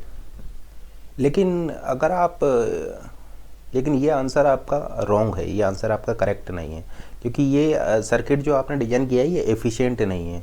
तो इसको आप किस तरीके से एफिशिएंट बना सकते हैं, ये जो आंसर जो आपने लिखा हुआ है ये आंसर आपका मिनिमाइज्ड नहीं है, या आप ऐसा बोल सकते हैं कि इसको और एफिशिएंट बनाया जा सकता है। तो आपके जो गेट्स की जो रिक्वायरमेंट है वो फर्दर आप रिड्यूस कर सकते हैं। तो वो आप किस तरीके से कर सकते हैं, ज़रा इस क्वेश्चन को फिर से ध्यान से देखिए। ये आपको एक सर्किट डिज़ाइन करना है और सर्किट में जो आप इनपुट दे रहे हैं वो इनपुट दे रहे हैं 4 बिट की फॉर्म में, इनपुट जो आप दे रहे हैं सर्किट को वो 4 बिट की फॉर्म्स में दे रहे हैं, और आप जो इस सर्किट को इनपुट देंगे वो 0 to 9 की रेंज में देंगे, 0 to 9 की रेंज में देंगे। और अगर आपका जो डिजिट है वो ग्रेटर देन इक्वल टू 5 होगी तो वो सर्किट आपको आउटपुट में 1 देगा, अदरवाइज 0 देगा। यानी आप ऐसा बोल सकते हैं 0 के लिए आपको आउटपुट 0 मिलेगा, 1 के लिए 0 मिलेगा, 2 के लिए 0 मिलेगा, 3 के लिए 0 मिलेगा और 4 के लिए 0 मिलेगा, और 5, 6, 7, 8 और 9 के लिए आपको ये आउटपुट में 1 देगा। लेकिन आप ये बताइए कि ये जो 10, 11, 12, 13, 14 और जो 15 है उसके लिए आपने यहाँ पर ब्लैंक सेल के मैप में लिया हुआ है। तो ब्लैंक सेल का मतलब क्या है यहाँ पर 0, इसका मतलब ये आउटपुट में क्या दे रहा है आपको 0 दे रहा है। जबकि ये जो सर्किट जो है ये इसको जो हम इनपुट दे रहे हैं वो किसकी रेंज में दे रहे हैं, 0 से 9 की रेंज में दे रहे हैं। इसका मतलब कभी ऐसा होगा ही नहीं कि हम इसको 10 इनपुट देंगे या 11 इनपुट देंगे, ठीक है ना। यानी 10, 11, 12, 13, 14 एंड 15 तो इनपुट हम इसको देंगे नहीं। इसका मतलब यहाँ पर इसको 0 लेने के बजाय हम क्या ले सकते हैं, डोंट केयर भी ले सकते हैं। तो अगर हम यहाँ पर इसकी जगह पर डोंट केयर ले लेंगे तो हमारी हार्डवेयर की जो रिक्वायरमेंट है वो फर्दर रिड्यूस हो जाएगी, और ये जो हमारा सर्किट होगा वो उस केस में एफिशिएंट हो जाएगा। तो हम ऐसा बोल सकते हैं कि आप यहाँ पर डोंट केयर का यूज़ करके हार्डवेयर की रिक्वायरमेंट को फर्दर रिड्यूस कर सकते हैं। क्योंकि यहाँ पर आप ऐसा बोल सकते हैं कि 0 से लेकर के 4 तक ये आपको आउटपुट 0 देगा, और 5 से लेकर 9 तक ये आउटपुट 1 देगा, और 10, 11, 12, 13 एंड 14, 15 को तो आप इसको सर्किट को एज ए इनपुट देंगे ही नहीं, तो उसको हम यहाँ पर डोंट केयर ले सकते हैं। क्योंकि यहाँ पर आपकी कोई कंडीशन गिवन नहीं है। तो ये जो इनपुट की जो रेंज है वो 0 से 9 वाली है, तो 10 से और 10 to 15 के लिए 0 लेने के बजाय अगर आप उसको डोंट केयर लेंगे तो आपको मिनिमाइज्ड आंसर मिलेगा। तो हम क्या करते हैं कि 10 के लिए डोंट केयर ले लेते हैं, 10 और 11 के लिए डोंट केयर ले लेते हैं, 12, 13 और 14 और 15 इन सभी के लिए हम डोंट केयर ले लेते हैं, ठीक है ना। क्योंकि जो हम इसको इनपुट प्रोवाइड कराएंगे वो 0 to 9 की रेंज में प्रोवाइड कराएंगे, तो इसका मतलब 10, 11, 12, 13, 14, 15 के लिए हम यहाँ पर डोंट केयर ले सकते हैं। क्योंकि हमारी कंडीशन केवल इतनी है कि ये हमें एक सर्किट डिजाइन करना है, और अगर डिजिट 5 से ग्रेटर होगी तो ये आउटपुट में 1 देगा, अदरवाइज 0 देगा। और जो रेंज हम इसको प्रोवाइड करा रहे हैं वो 0 to 9 की रेंज में प्रोवाइड करा रहे हैं। तो इसका मतलब अगर आप यहाँ पर डोंट केयर ले लेते हैं तो इस कंडीशन को ये वॉयलेट नहीं कर रहा है। वॉयलेट इसलिए नहीं कर रहा है कि आप इनपुट लेंगे 0 से 9 की रेंज में, तो आप इस सर्किट को जो हम डोंट केयर लेने के बाद जो डिजाइन करेंगे, इस सर्किट को आप लीजिए 0 से 9 की रेंज में, इस सर्किट को आप इनपुट में दीजिए, ठीक है ना। 0 से 9 की रेंज में आप इस सर्किट को इनपुट दीजिए। अगर आपके डिजिट 5 से ग्रेटर होगी तो देखिए ये 1 दे रहा है, अदरवाइज ये आपका 0 दे रहा है, क्योंकि आप 9 के बियॉन्ड जा ही नहीं रहे हैं। 10, 11, 13, 14, 15 को आप इनपुट में इसमें दे ही नहीं रहे हैं। तो इस जो रेंज जो गिवन है, इस रेंज में अगर आप 5 या 5 से ग्रेटर लेंगे डिजिट को तो देखिए ये 1 दे रहा है, और अगर आपका 0, 1, 2, 3, 4 होगा यानी कंडीशन अदरवाइज वाली होगी तो देखिए आपको डेफिनेटली ये 0 दे रहा है। तो ये जो हमने डोंट केयर लेकर जो डिजाइन किया है ये इस कंडीशन को वॉयलेट नहीं कर रहा है, तो आप यहाँ पर डोंट केयर ले सकते हैं। अब इसको लेने से क्या फ़ायदा हुआ, इसको लेने से फ़ायदा ये होगा कि देखिए आपका एक ऑक्टेट तो ये बन गया, ये एक ऑक्टेट बन गया, और देखिए ये आपका क्या बन गया, ये आपका एक क्वाड बन चुका है, और इसी तरीके से ये आपका एक क्वाड बन चुका है। तो अब इस केस में आपके 1 ऑक्टेट और 2 क्वाड हो चुके हैं। ये 1 ऑक्टेट बना है और ये 2 आपके क्वाड हो चुके हैं। तो अब यहाँ पर इसको आप सिंप्लीफाई करेंगे तो आपका आंसर क्या आ जाएगा, BD। तो जैसा कि आप देख रहे हैं अब आपको ये मिनिमाइज्ड एक्सप्रेशन यहाँ पर मिल रही है, तो आपकी हार्डवेयर की रिक्वायरमेंट भी यहाँ पर रिड्यूस हो गई है। पर आपको एक और गेट लगेगा। पहली बात तो यहाँ पर अब नोट गेट की आपको ज़रूरत नहीं है, और सिंपली आपका 1 और गेट लगेगा।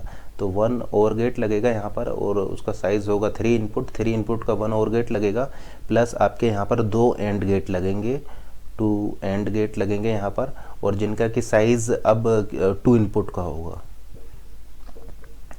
यानी आप ऐसा बोल सकते हैं कि अब आपको 2 इनपुट के एंड गेट लगेंगे, प्लस 1 3 इनपुट का और गेट लगेगा। तो टोटल गेट अब आपको कितने लगे, टोटल गेट अब आपको लगेंगे 3 गेट्स, यानी आपका काम अब ये 3 गेट्स में ही चल जाएगा। तो पहले आपको 7 गेट्स लग रहे थे, लेकिन इस तरीके से सर्किट डिजाइन करने पर आपके 3 गेट्स में ही काम यहाँ पर चल जा रहा है।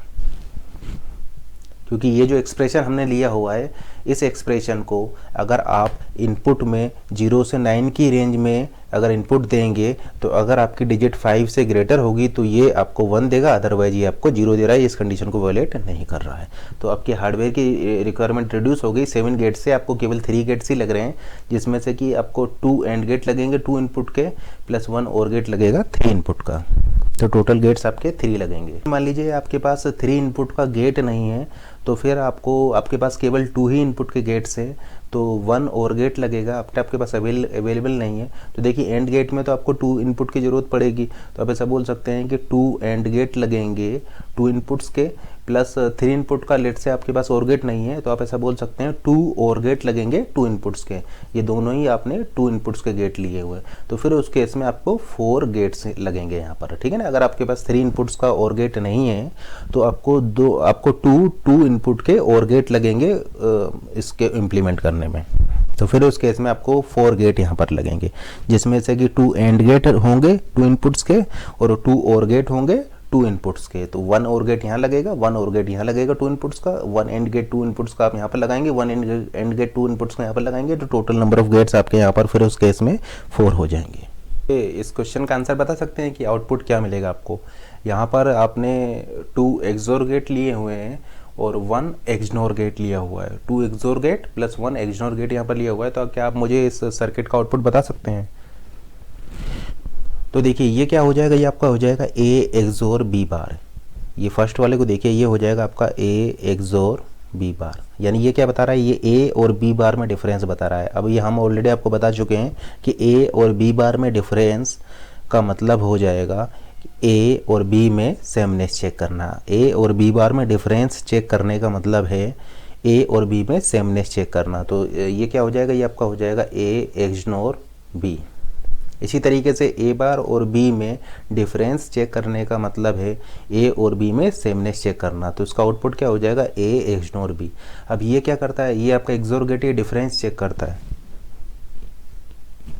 अब ये क्या, ये आपका एक्सनोर गेट है, ये सेमनेस चेक करता है। ये क्या है, आपका एक्सनोर गेट है और ये सेमनेस चेक करता है। तो अगर सेम होगा तो आउटपुट में ये 1 देता है। तो जैसे कि आप देख रहे हैं ये दोनों क्या है, ये दोनों ही आपके सेम है, तो इसलिए आउटपुट में आपको क्या मिल जाएगा, 1 मिल जाएगा। यानी यहाँ पर y की वैल्यू क्या हो जाएगी, y की वैल्यू यहाँ पर 1 हो जाएगी। तो आपका आंसर आ जाएगा 1। इस क्वेश्चन को मैं चेंज कर देता हूँ, इसको मैं B बार कर देता हूँ। तो अब क्या आप मुझे आंसर बता सकते हैं? बिल्कुल, देखिए A और B बार पे ये एक्सोर गेट है, ये आपका एक्सोर गेट है, ये भी एक्सोर गेट है, डिफरेंस बताते हैं ये एक्सनोर गेट है, ये सेमनेस आपको बताएगा। A और B बार में डिफरेंस बताने का मतलब है A और B में सेमनेस बताना। A बार और B बार में डिफरेंस बताने का मतलब है कि A और B में डिफरेंस बताना। ये हम ऑलरेडी आपको बता चुके हैं कि A बार और B बार में डिफरेंस बताने का मतलब है A और B में डिफरेंस बताना। यानी आप इसको लिख सकते हैं, आप इसको ये भी लिख सकते हैं, A बार एक्सोर B बार भी लिख सकते हैं, दोनों ही सेम है। A बार और B बार में डिफरेंस बताइए या A और B में डिफरेंस बताइए, एक ही बात है। अब देखिए ये क्या करता है, ये सेमनेस बताता है। जैसे कि आप देख रहे हैं एक दूसरे के ये सेम नहीं है, ये अपोजिट हैं, ये एक दूसरे के कॉम्प्लीमेंट हैं, तो हम ऐसा बोल सकते हैं कि ये सेम नहीं है। ये क्या बताता है, सेमनेस बताता है। तो सेम नहीं है तो इसलिए y की वैल्यू अब क्या आ जाएगी, y की वैल्यू 0 आ जाएगा। तो अब इस केस में आपका आउटपुट 0 आ जाएगा। लेकिन मान लीजिए अगर हम क्वेश्चन को चेंज कर दें, यहाँ पर केवल A और B होता तो फिर भी आपका आंसर y = 0 आता और यहाँ पर आपका इस क्वेश्चन में कोई फ़र्क नहीं होता, अभी भी आपका आउटपुट यहाँ पर y = 0 ही आता। अब जैसा कि हमने आपको बताया था कि नेंड गेट और नोर गेट को हम यूनिवर्सल गेट बोलते हैं, तो इस चीज़ को हम डिस्कस करते हैं, क्योंकि नेंड गेट और नोर गेट की हेल्प से आप किसी भी गेट को ड्राइव कर सकते हैं। तो देखते हैं कि नेंड गेट और नोर गेट को यूनिवर्सल गेट इसलिए बोलते हैं क्योंकि इन गेट्स की हेल्प से आप किसी भी गेट को ड्राइव कर सकते हैं। तो अब हम नेंड गेट और नोर गेट की हेल्प से सभी गेट्स को ड्राइव करते हैं। तो सबसे पहले हम देखते हैं NAND gate as a universal gate, यानी हम नेंड गेट की हेल्प से सभी गेट्स को ड्राइव करेंगे। लेकिन उससे पहले कुछ गेट्स को मैं और डिस्कस करना चाहूँगा। एक्सप्रेशन क्या हो जाएगा, एक्सप्रेशन हो जाएगा ए बी बार, या आप इसको बोल सकते हैं ए बार प्लस बी बार। ये इक्विवेलेंट होता है बबल्ड और गेट के, ये आपका इक्विवेलेंट होता है बबल्ड और गेट के। तो ये आपका और गेट है, लेकिन हमने यहाँ पर बबलिंग कर दी है तो इसको बोलते हैं बबल्ड और गेट। बबल का मतलब होता है यहाँ पर नेगेशन। तो ये आपका क्या हो जाएगा, देखिए ये ए था, बबल लग गया, ये क्या ए बार हो जाएगा, बी था, बबल लग गया, बी बार हो जाएगा, यानी ये हो जाएगा A bar plus B bar. तो आप यहाँ पर क्या देख रहे हैं कि NAND gate is equivalent to bubbled OR. इसी तरीके से नोर गेट को लेते हैं।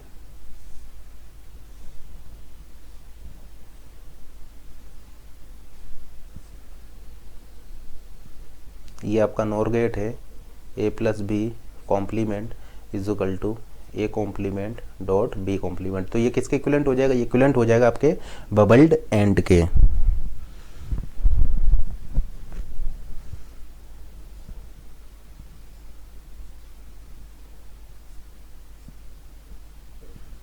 तो नोर गेट इक्विवेलेंट हो गया है आपके बबल्ड एंड के। देखिए ए बार एंड बी बार, तो NOR gate is equivalent to bubbled AND. अब इसी तरीके से एंड गेट किसके इक्विवेलेंट होगा, ये लेट से आपका एंड गेट है, ए बी, आउटपुट में मिलेगा आपको ए बी, तो ये किसके इक्विवेलेंट होगा, तो हम ऐसा बोल सकते हैं AND gate is equivalent to bubbled NOR. आप बबल्ड नोर बनाइए, ये आपका नोर गेट है और ये आपका हो जाएगा bubbled NOR gate, A B. इसको चेक कीजिए, A bar plus B bar whole bar, A bar B plus B bar whole bar is equal to A dot B. हम ऐसा बोल सकते हैं AND gate is equal to bubbled NOR gate, ये bubbled NOR gate हो जाएगा। इसी तरीके से अगर हम आपसे पूछें कि और गेट किसके इक्विवेलेंट होगा, तो ज़रा चेक करके बताइए और गेट किसके इक्विवेलेंट होगा। ये आपका और गेट है, ए बी, एक्सप्रेशन हो जाएगा आपका ए प्लस बी। तो मैं सब, तो आप ऐसा देख सकते हैं और gate is equal to bubbled NAND gate, ये बबल्ड नैंड गेट के इक्विवेलेंट होगा।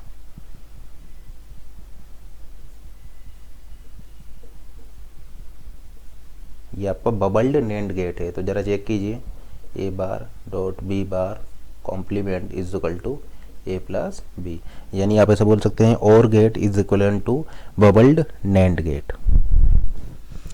तो इन गेट्स का हम यूज़ करेंगे, आगे यूज करेंगे। तो ये आपका बबल्ड और है, bubbled AND, bubbled NAND, bubbled NOR. अब देखते हैं कि नैंड गेट से हम सभी गेट्स को किस तरीके से ड्राइव कर सकते हैं। NAND gate as a universal gate. तो सबसे पहले नॉट गेट ड्राइव कीजिए, नॉट गेट को ड्राइव कीजिए नैंड गेट की हेल्प से, और ये फाइंड आउट कीजिए कि कितने नैंड गेट लगेंगे। तो नॉट गेट को हम इम्प्लीमेंट करने जा रहे हैं नैंड गेट से, तो 1 नैंड गेट आपको लगेगा नॉट गेट को ड्राइव करने में। तो 1 नैंड गेट से कैसे आप इम्प्लीमेंट करेंगे, तो देखिए ये लेट से आपने ए ले लिया है, तो यहाँ पर आपको क्या मिल जाएगा, ये आपको ए बार मिल जाएगा। तो 1 नैंड गेट आपको लगा है नॉट गेट को इम्प्लीमेंट करने में। देखिए ये दोनों इनपुट पर हमने ए दिया है, नैंड गेट के दोनों इनपुट्स पर हमने ए दिया है, तो ये हो जाएगा ए एंड ए, और इसका नेगेशन ये आपका हो जाएगा ए बार। तो 1 नैंड गेट लगेगा नॉट गेट को इम्प्लीमेंट करने में। अब एंड गेट के लिए चेक कीजिए, अगर आपको एंड गेट को इम्प्लीमेंट करना हो तो कितने नैंड गेट से आप इम्प्लीमेंट कर सकते हैं एंड गेट को।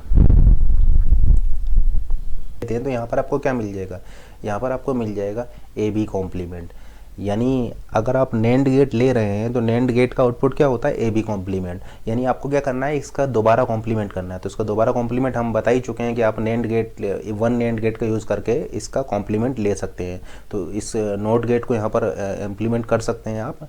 तो इसको नैंड गेट को एक नैंड गेट और हम लगा देंगे और इसका फिर से कॉम्प्लीमेंट ले लेंगे, तो ए बी कॉम्प्लीमेंट तो हमें क्या मिल जाएगा, यहाँ पर ए बी मिल जाएगा। तो हम तो जैसे कि आप यहाँ पर देख पा रहे हैं 2 नैंड गेट की हेल्प से आप 1 एंड गेट को इम्प्लीमेंट कर सकते हैं। तो एंड गेट को इम्प्लीमेंट करने में आपके 2 नैंड गेट लगेंगे।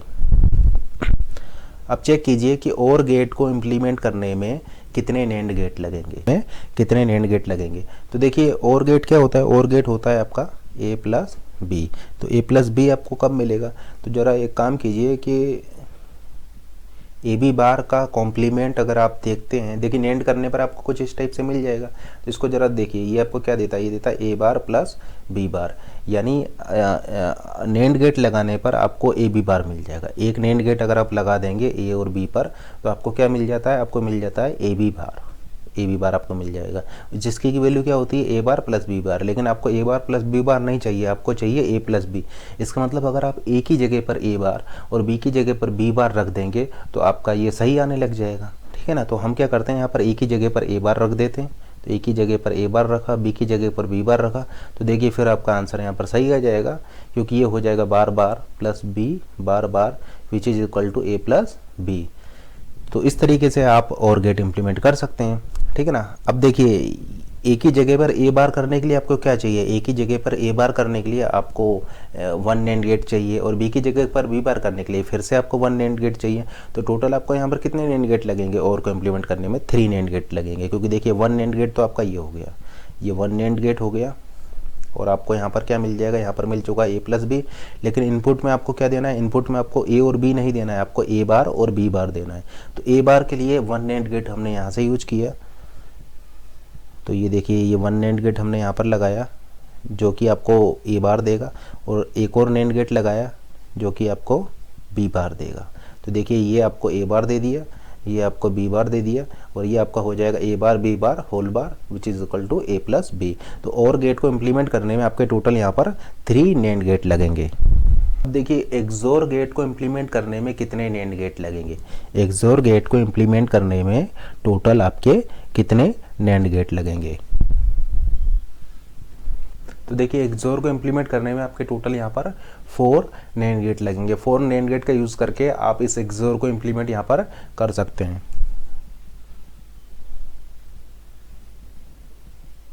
ए एक्सोर बी, ये आपका क्या हो जाएगा, ये आपका हो जाएगा A bar B plus A B bar. पर आपको मिलेगा ए बी कॉम्प्लीमेंट, और यहाँ पर देखिए आपको क्या मिल जाएगा, यहाँ से गया आपका ए, तो यहाँ पर आपको मिल जाएगा A B complement whole complement. और उसी तरीके से यहाँ पर आपको क्या मिल जाएगा, यहाँ पर आपको मिल जाएगा ए बी कॉम्प्लीमेंट, और यहाँ से आपको बी मिलेगा बी होल कॉम्प्लीमेंट। अब जरा इसको सोल्व कीजिए तो आपको क्या मिल जाएगा, सोल्व करेंगे तो आपको मिल जाएगा A B complement complement plus B complement, और ये क्या हो जाएगा, ये आपका हो जाएगा A B plus B complement. इसी तरीके से इसको सोल्व करेंगे तो आपको क्या मिल जाएगा, इसको सोल्व करने पर आपको मिल जाएगा A complement plus A B. अब देखिए ये इन दोनों का नेंड है, तो फिर से इन दोनों का आप नेंड कर दीजिए, तो इन दोनों का नेंड करने पर आपको क्या मिलेगा, इन दोनों का नेंड करने पर आपको मिलेगा A bar plus A B and A B plus B bar whole bar, ये आपको मिल जाएगा। तो देखिए आउटपुट में आपको क्या मिलेगा, लेट से ये आपका आउटपुट है y1, तो ये आपका y1 इक्वल टू हो जाएगा, इसको सोल्व कीजिए तो देखिए ए बार ये आपका 0 हो जाएगा, यहाँ से मिल जाएगा ए बार बी बार, यानी ये मिल गया आपको A bar B bar, A B dot A B, तो ये आपको मिल जाएगा ए बी यानी प्लस ए बी और ये बी बार, यानी बी बार आपका 0 हो जाएगा, तो वो आपका मिनिमाइज हो जाएगा, बी बार आपका 0 हो जाएगा, तो आंसर आपको ये मिल जाएगा। और ये क्या है इसका होल बार, यानी आपको क्या मिल गया, ये क्या है आपका A B plus A bar B bar क्या होता है, ये होता है एक्सनोर गेट, यानी XNOR gate A XNOR B उसका कॉम्प्लीमेंट। तो ये आपका क्या है, ये आपका है ए एक्सोर बी।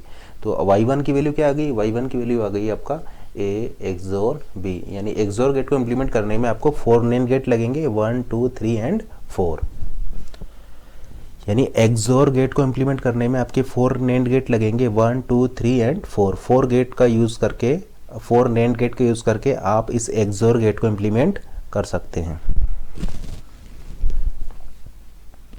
अब अगर हम आपसे पूछें कि अगर आपको एक्सनोर गेट को इम्प्लीमेंट करना हो तो एक्सनोर गेट को इम्प्लीमेंट करने में आपको कितने नैंड गेट लगेंगे, तो देखिए एक्सोर तो आपको यहाँ पर मिल ही गया है, और अगर आप एक्सोर का कॉम्प्लीमेंट ले लेंगे तो आपको क्या मिल जाएगा, एक्सनोर गेट, यानी इसका मतलब आप यहाँ पर 1 नॉट गेट और लगा दीजिए। तो आपको कुछ नहीं करना है, केवल यहाँ पर 1 नैंड गेट का और यूज़ कर लीजिए जो कि आपको नेगेट कर देगा। तो इसका आउटपुट क्या मिल जाएगा, लेट से इसका आउटपुट है आपका y2, तो y2 आपको मिल जाएगा ए एक्सनोर बी, क्योंकि एक्सोर का नेगेशन क्या होता है, एक्सोर का नेगेशन होता है आपका एक्सनोर, ठीक है ना। तो अगर आप y1 का कॉम्प्लीमेंट कर देंगे तो आपको क्या मिल जाएगा, आपको y2 मिल जाएगा।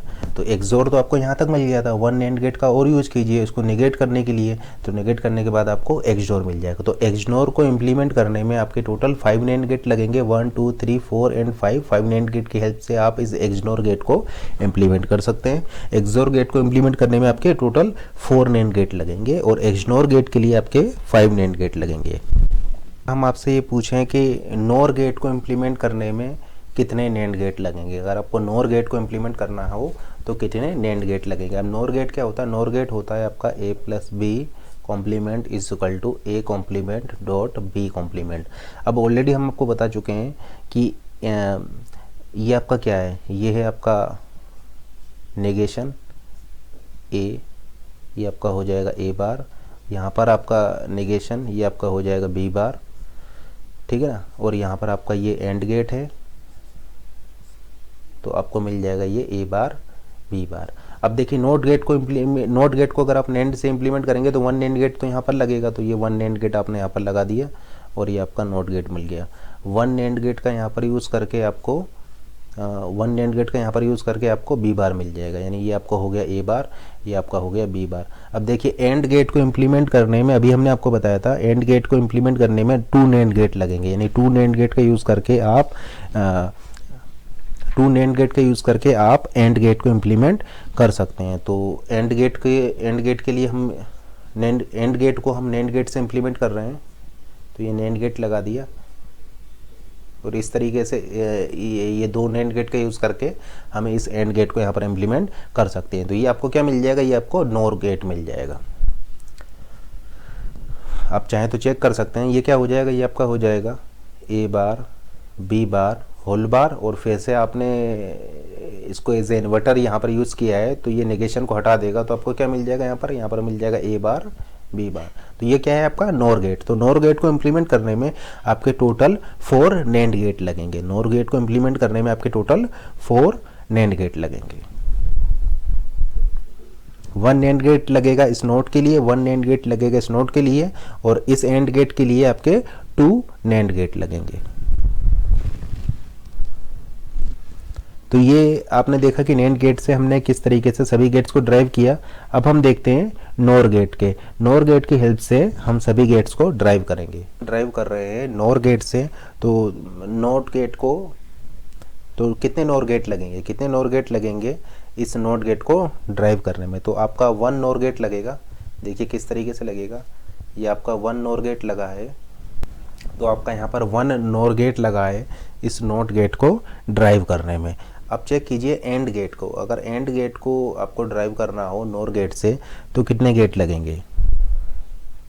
तो देखिए नोर आपका क्या कर रहा है, नोर आपका गेट होता है a प्लस बी कॉम्प्लीमेंट, यानी a कॉम्प्लीमेंट b कॉम्प्लीमेंट।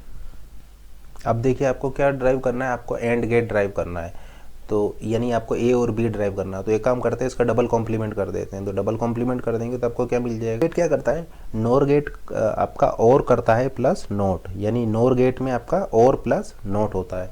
तो देखिए ये और आपको मिल ही गया है, ये और आपको मिल गया है और ये इसका नोट कर रहा है, यानी आपको क्या करना है, a की जगह पर a बार और b की जगह पर b बार लेना है और आपका नोर गेट इम्प्लीमेंट हो जाएगा, ठीक है ना। तो आपने लेट से ये नोर गेट लिया हुआ है, ये आपका नोर गेट है। अब यहाँ पर इनपुट में आप a की जगह पर a बार और b की जगह पर b बार दे देंगे तो आपको एंड गेट मिल जाएगा। a की जगह पर a बार और b की जगह पर b बार देने पर आपको ये एंड गेट मिल जाएगा। तो टोटल आपके यहाँ पर 3 नोर गेट लग जाएंगे। तो टोटल 3 नोर गेट लग गए आपका इस एंड गेट को, टोटल 3 नोर गेट लग गए आपका इस एंड गेट को इम्प्लीमेंट करने में।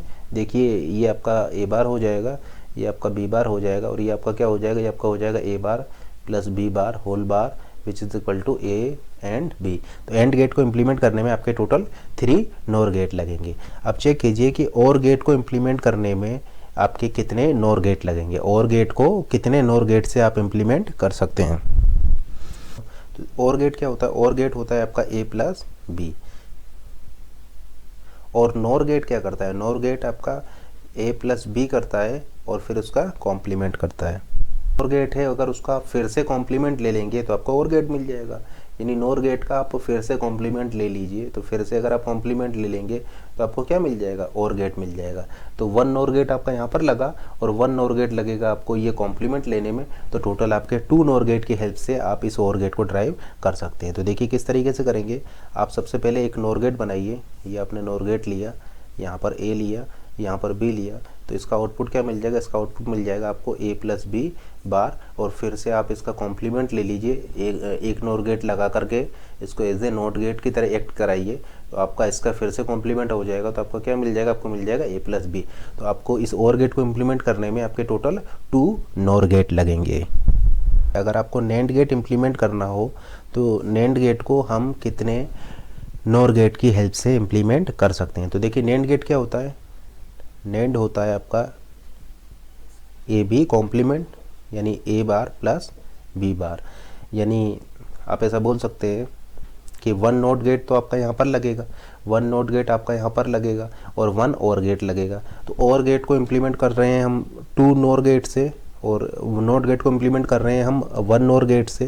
तो 1 नोर गेट आपका यहाँ पर लगेगा, 1 यहाँ पर लगेगा और 2 लगेंगे इस और गेट को इम्प्लीमेंट करने में। तो टोटल 4 नोर गेट लगेंगे इस नैंड गेट को इम्प्लीमेंट करने में। तो देखिए किस तरीके से लगेंगे। पहले आप ये आपको नैंड गेट इम्प्लीमेंट कर रहा है तो आपने नोर गेट का यूज़ किया और आपको ये ए बार मिल गया। फिर आप बी बार बनाइए। तो ये नोर गेट का यूज़ करके आपने बी बार बना दिया। आपको ये और गेट बनाना है तो और गेट को आप ये 2 नोर गेट का यूज़ करके बना सकते हैं। तो ये 2 नोर गेट का यूज़ करके हमने ये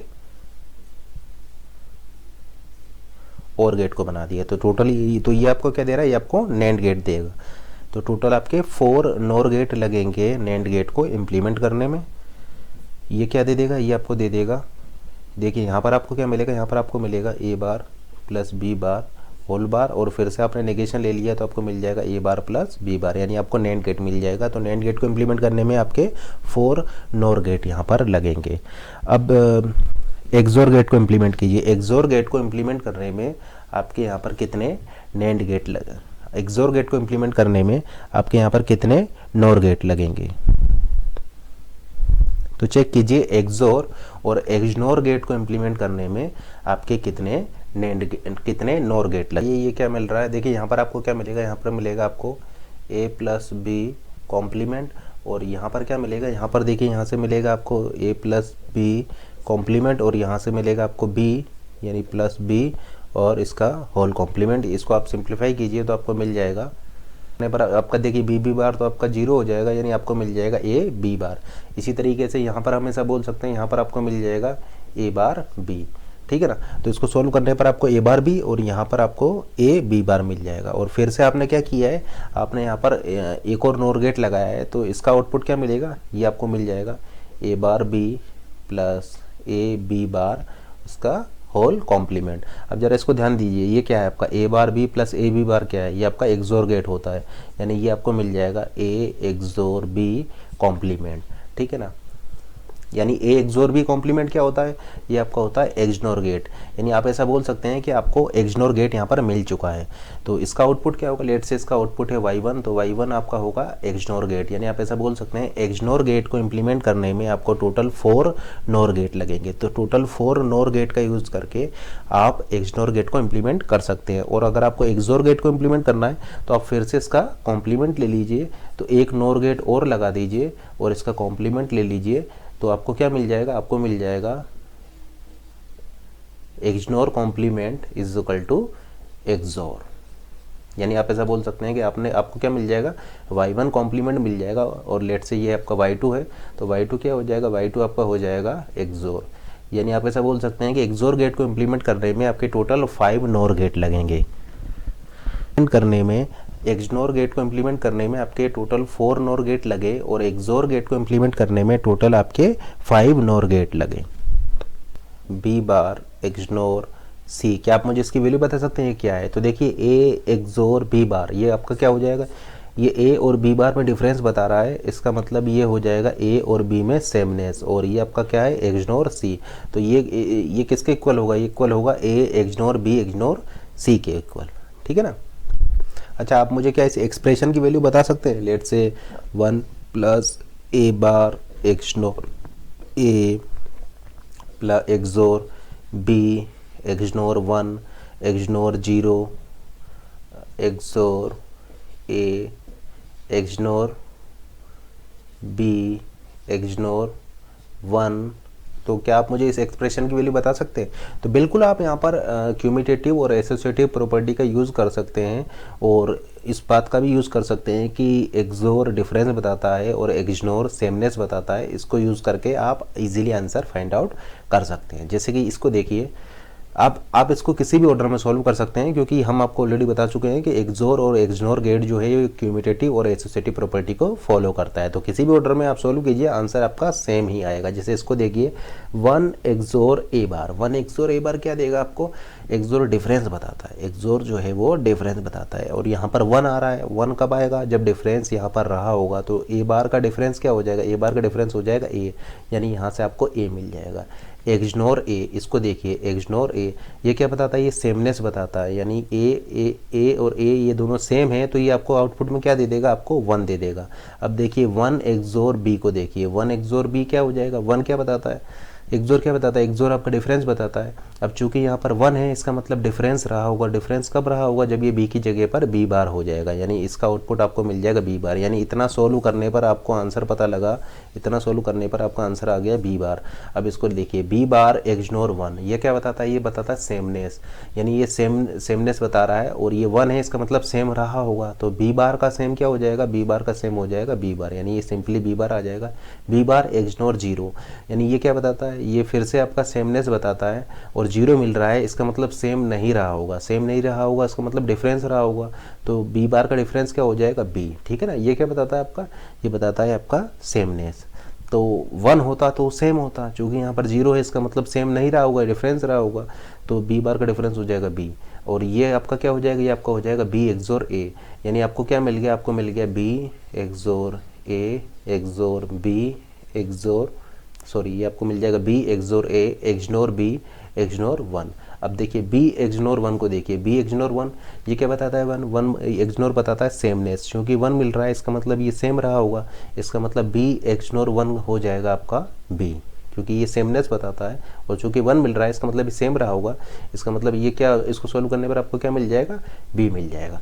अब देखिए आप यहाँ पर क्यूमिटेटिव प्रॉपर्टी का रूल, क्यूमिटेटिव प्रॉपर्टी लगा सकते हैं और इसको एक्सचेंज कर सकते हैं। तो एक्सचेंज करने पर आपको मिल जाएगा बी एक्सोर बी, देखिए इसको हमने चेंज कर दिया, तो ये बी इधर आ जाएगा, ए इधर आ जाएगा, बी एक्सनोर ए। अब इसको चेक कीजिए, बी एक्सोर बी क्या बताता है? डिफरेंस बताता है। तो ये दोनों सेम है, तो डिफरेंस लेने पर आपको 0 मिल जाएगा, यानी हो जाएगा 0 एक्सनोर ए बार। अब देखिए ये क्या बताता है? ये आपको बताता है सेमनेस, ये आपको बताता है सेमनेस। अब ये 0 मिल रहा है, इसका मतलब ये सेम तो नहीं है, 0 मिल रहा है, इसका मतलब सेम नहीं है, तो इसका मतलब डिफरेंस रहा होगा। तो ए का डिफरेंस क्या हो जाएगा? ए बार, यानी इसको सोल्व करने पर आपका आंसर आ जाएगा ए बार। तो इस एक्सप्रेशन को सोल्व करने पर आपका आंसर आ जाएगा ए बार। कर सकते हैं, लेट से आप इसको इस ऑर्डर में सोल्व कर रहे हैं। देखिए 1 एक्सनोर 0, 1 एक्सनोर 0 क्या हो जाएगा? 1 एक्सनोर 0, ये दोनों सेम तो है नहीं, ये क्या बताता है? सेमनेस बताता है। इसका मतलब आपको क्या मिलने वाला है? यहाँ पर इसको सोल्व करने पर आपको 0 मिलने वाला है, क्योंकि ये सेमनेस बताता है और ये दोनों सेम नहीं है। तो 1 एक्सनोर 0 करने पर आपको 0 मिल जाएगा। अब देखिए ये क्या बताता है? सेमनेस बताता है। यहाँ पर 0 है, इसका मतलब सेम नहीं रहा होगा, इसका मतलब इन दोनों को सोल्व करने पर आपको क्या मिल जाएगा? आपको बी बार मिल जाएगा।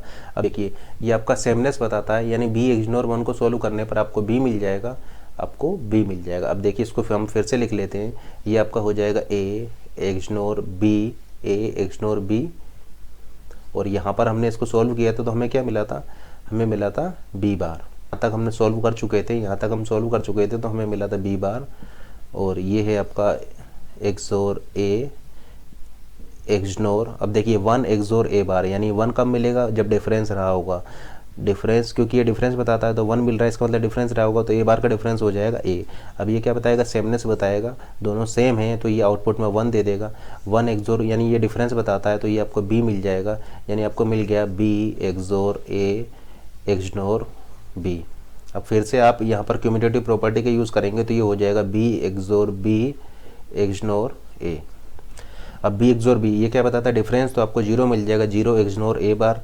अब ये क्या बताता है सेमनेस बताता है, और 0 मिल रहा है यानी सेम नहीं रहा होगा तो डिफरेंस रहना चाहिए, तो ए का डिफरेंस क्या हो जाएगा ए बार। तो इस तरीके से सोल्व करने पर भी आपका आंसर ए बार ही आ रहा है। तो आप किसी भी तरीके से इसको सोल्व कीजिए, आपका आंसर ए बार आएगा। तो इस टाइप के क्वेश्चन को सोल्व करने में आप क्यूमुलेटिव प्रॉपर्टी, एसोसिएटिव प्रॉपर्टी और ये सेमनेस डिफरेंस का कॉन्सेप्ट लगाकर इस टाइप के क्वेश्चंस को आप इजीली डायरेक्टली सोल्व कर सकते हैं, कर सकते हैं। जैसे कि ऑलरेडी हम आपको बता चुके हैं कि नॉट गेट को इम्प्लीमेंट करने में आपको 1 NAND गेट की ज़रूरत लगेगी। नॉट गेट को इम्प्लीमेंट करने में आपको 1 NAND गेट, एंड गेट को इम्प्लीमेंट करने में आपको 2 NAND गेट, और गेट को इम्प्लीमेंट करने में आपको 3 NAND गेट, एक्सोर गेट को इम्प्लीमेंट करने में आपको 4 NAND गेट, एक्सनोर गेट को इम्प्लीमेंट करने में आपको 5 NAND गेट की ज़रूरत होगी, और नोर गेट को इम्प्लीमेंट करने में आपको 4 NAND गेट की रिक्वायरमेंट होगी लगेंगे। एक्सोर गेट को इम्प्लीमेंट करने में आपको 5 नोर गेट लगेंगे, एक्सनोर गेट को इम्प्लीमेंट करने में आपको 4 नोर गेट लगेंगे, और नैंड गेट को इम्प्लीमेंट करने में आपको 4 नोर गेट लगेंगे। ये आपको पता है कि गेट्स को इम्प्लीमेंट करने में आपको कितने नैंड गेट और कितने नोर गेट यहाँ पर लगेंगे। तो क्या आप मुझे बता सकते हैं कि ए बी बार सी को इम्प्लीमेंट करने में कितने आपके नैंड गेट्स की रिक्वायरमेंट होगी, कितने मिनिमम 2 इनपुट नैंड गेट्स की आपको रिक्वायरमेंट होगी। देखिए ये जो टेबल में जो हमने नैंड गेट्स यूज़ किए हैं या टेबल में जो हमने नोर गेट यूज़ किए हैं वो सभी नैंड गेट और नोर गेट आपके 2 इनपुट के हैं, ठीक है ना। जैसे कि और गेट को इम्प्लीमेंट करने में हमने ये जो 3 नैंड गेट लिए हैं, 3 नैंड गेट की हेल्प से हमने ये जो और गेट को इम्प्लीमेंट किया है वो सभी नैंड गेट आपके 2 इनपुट के हैं।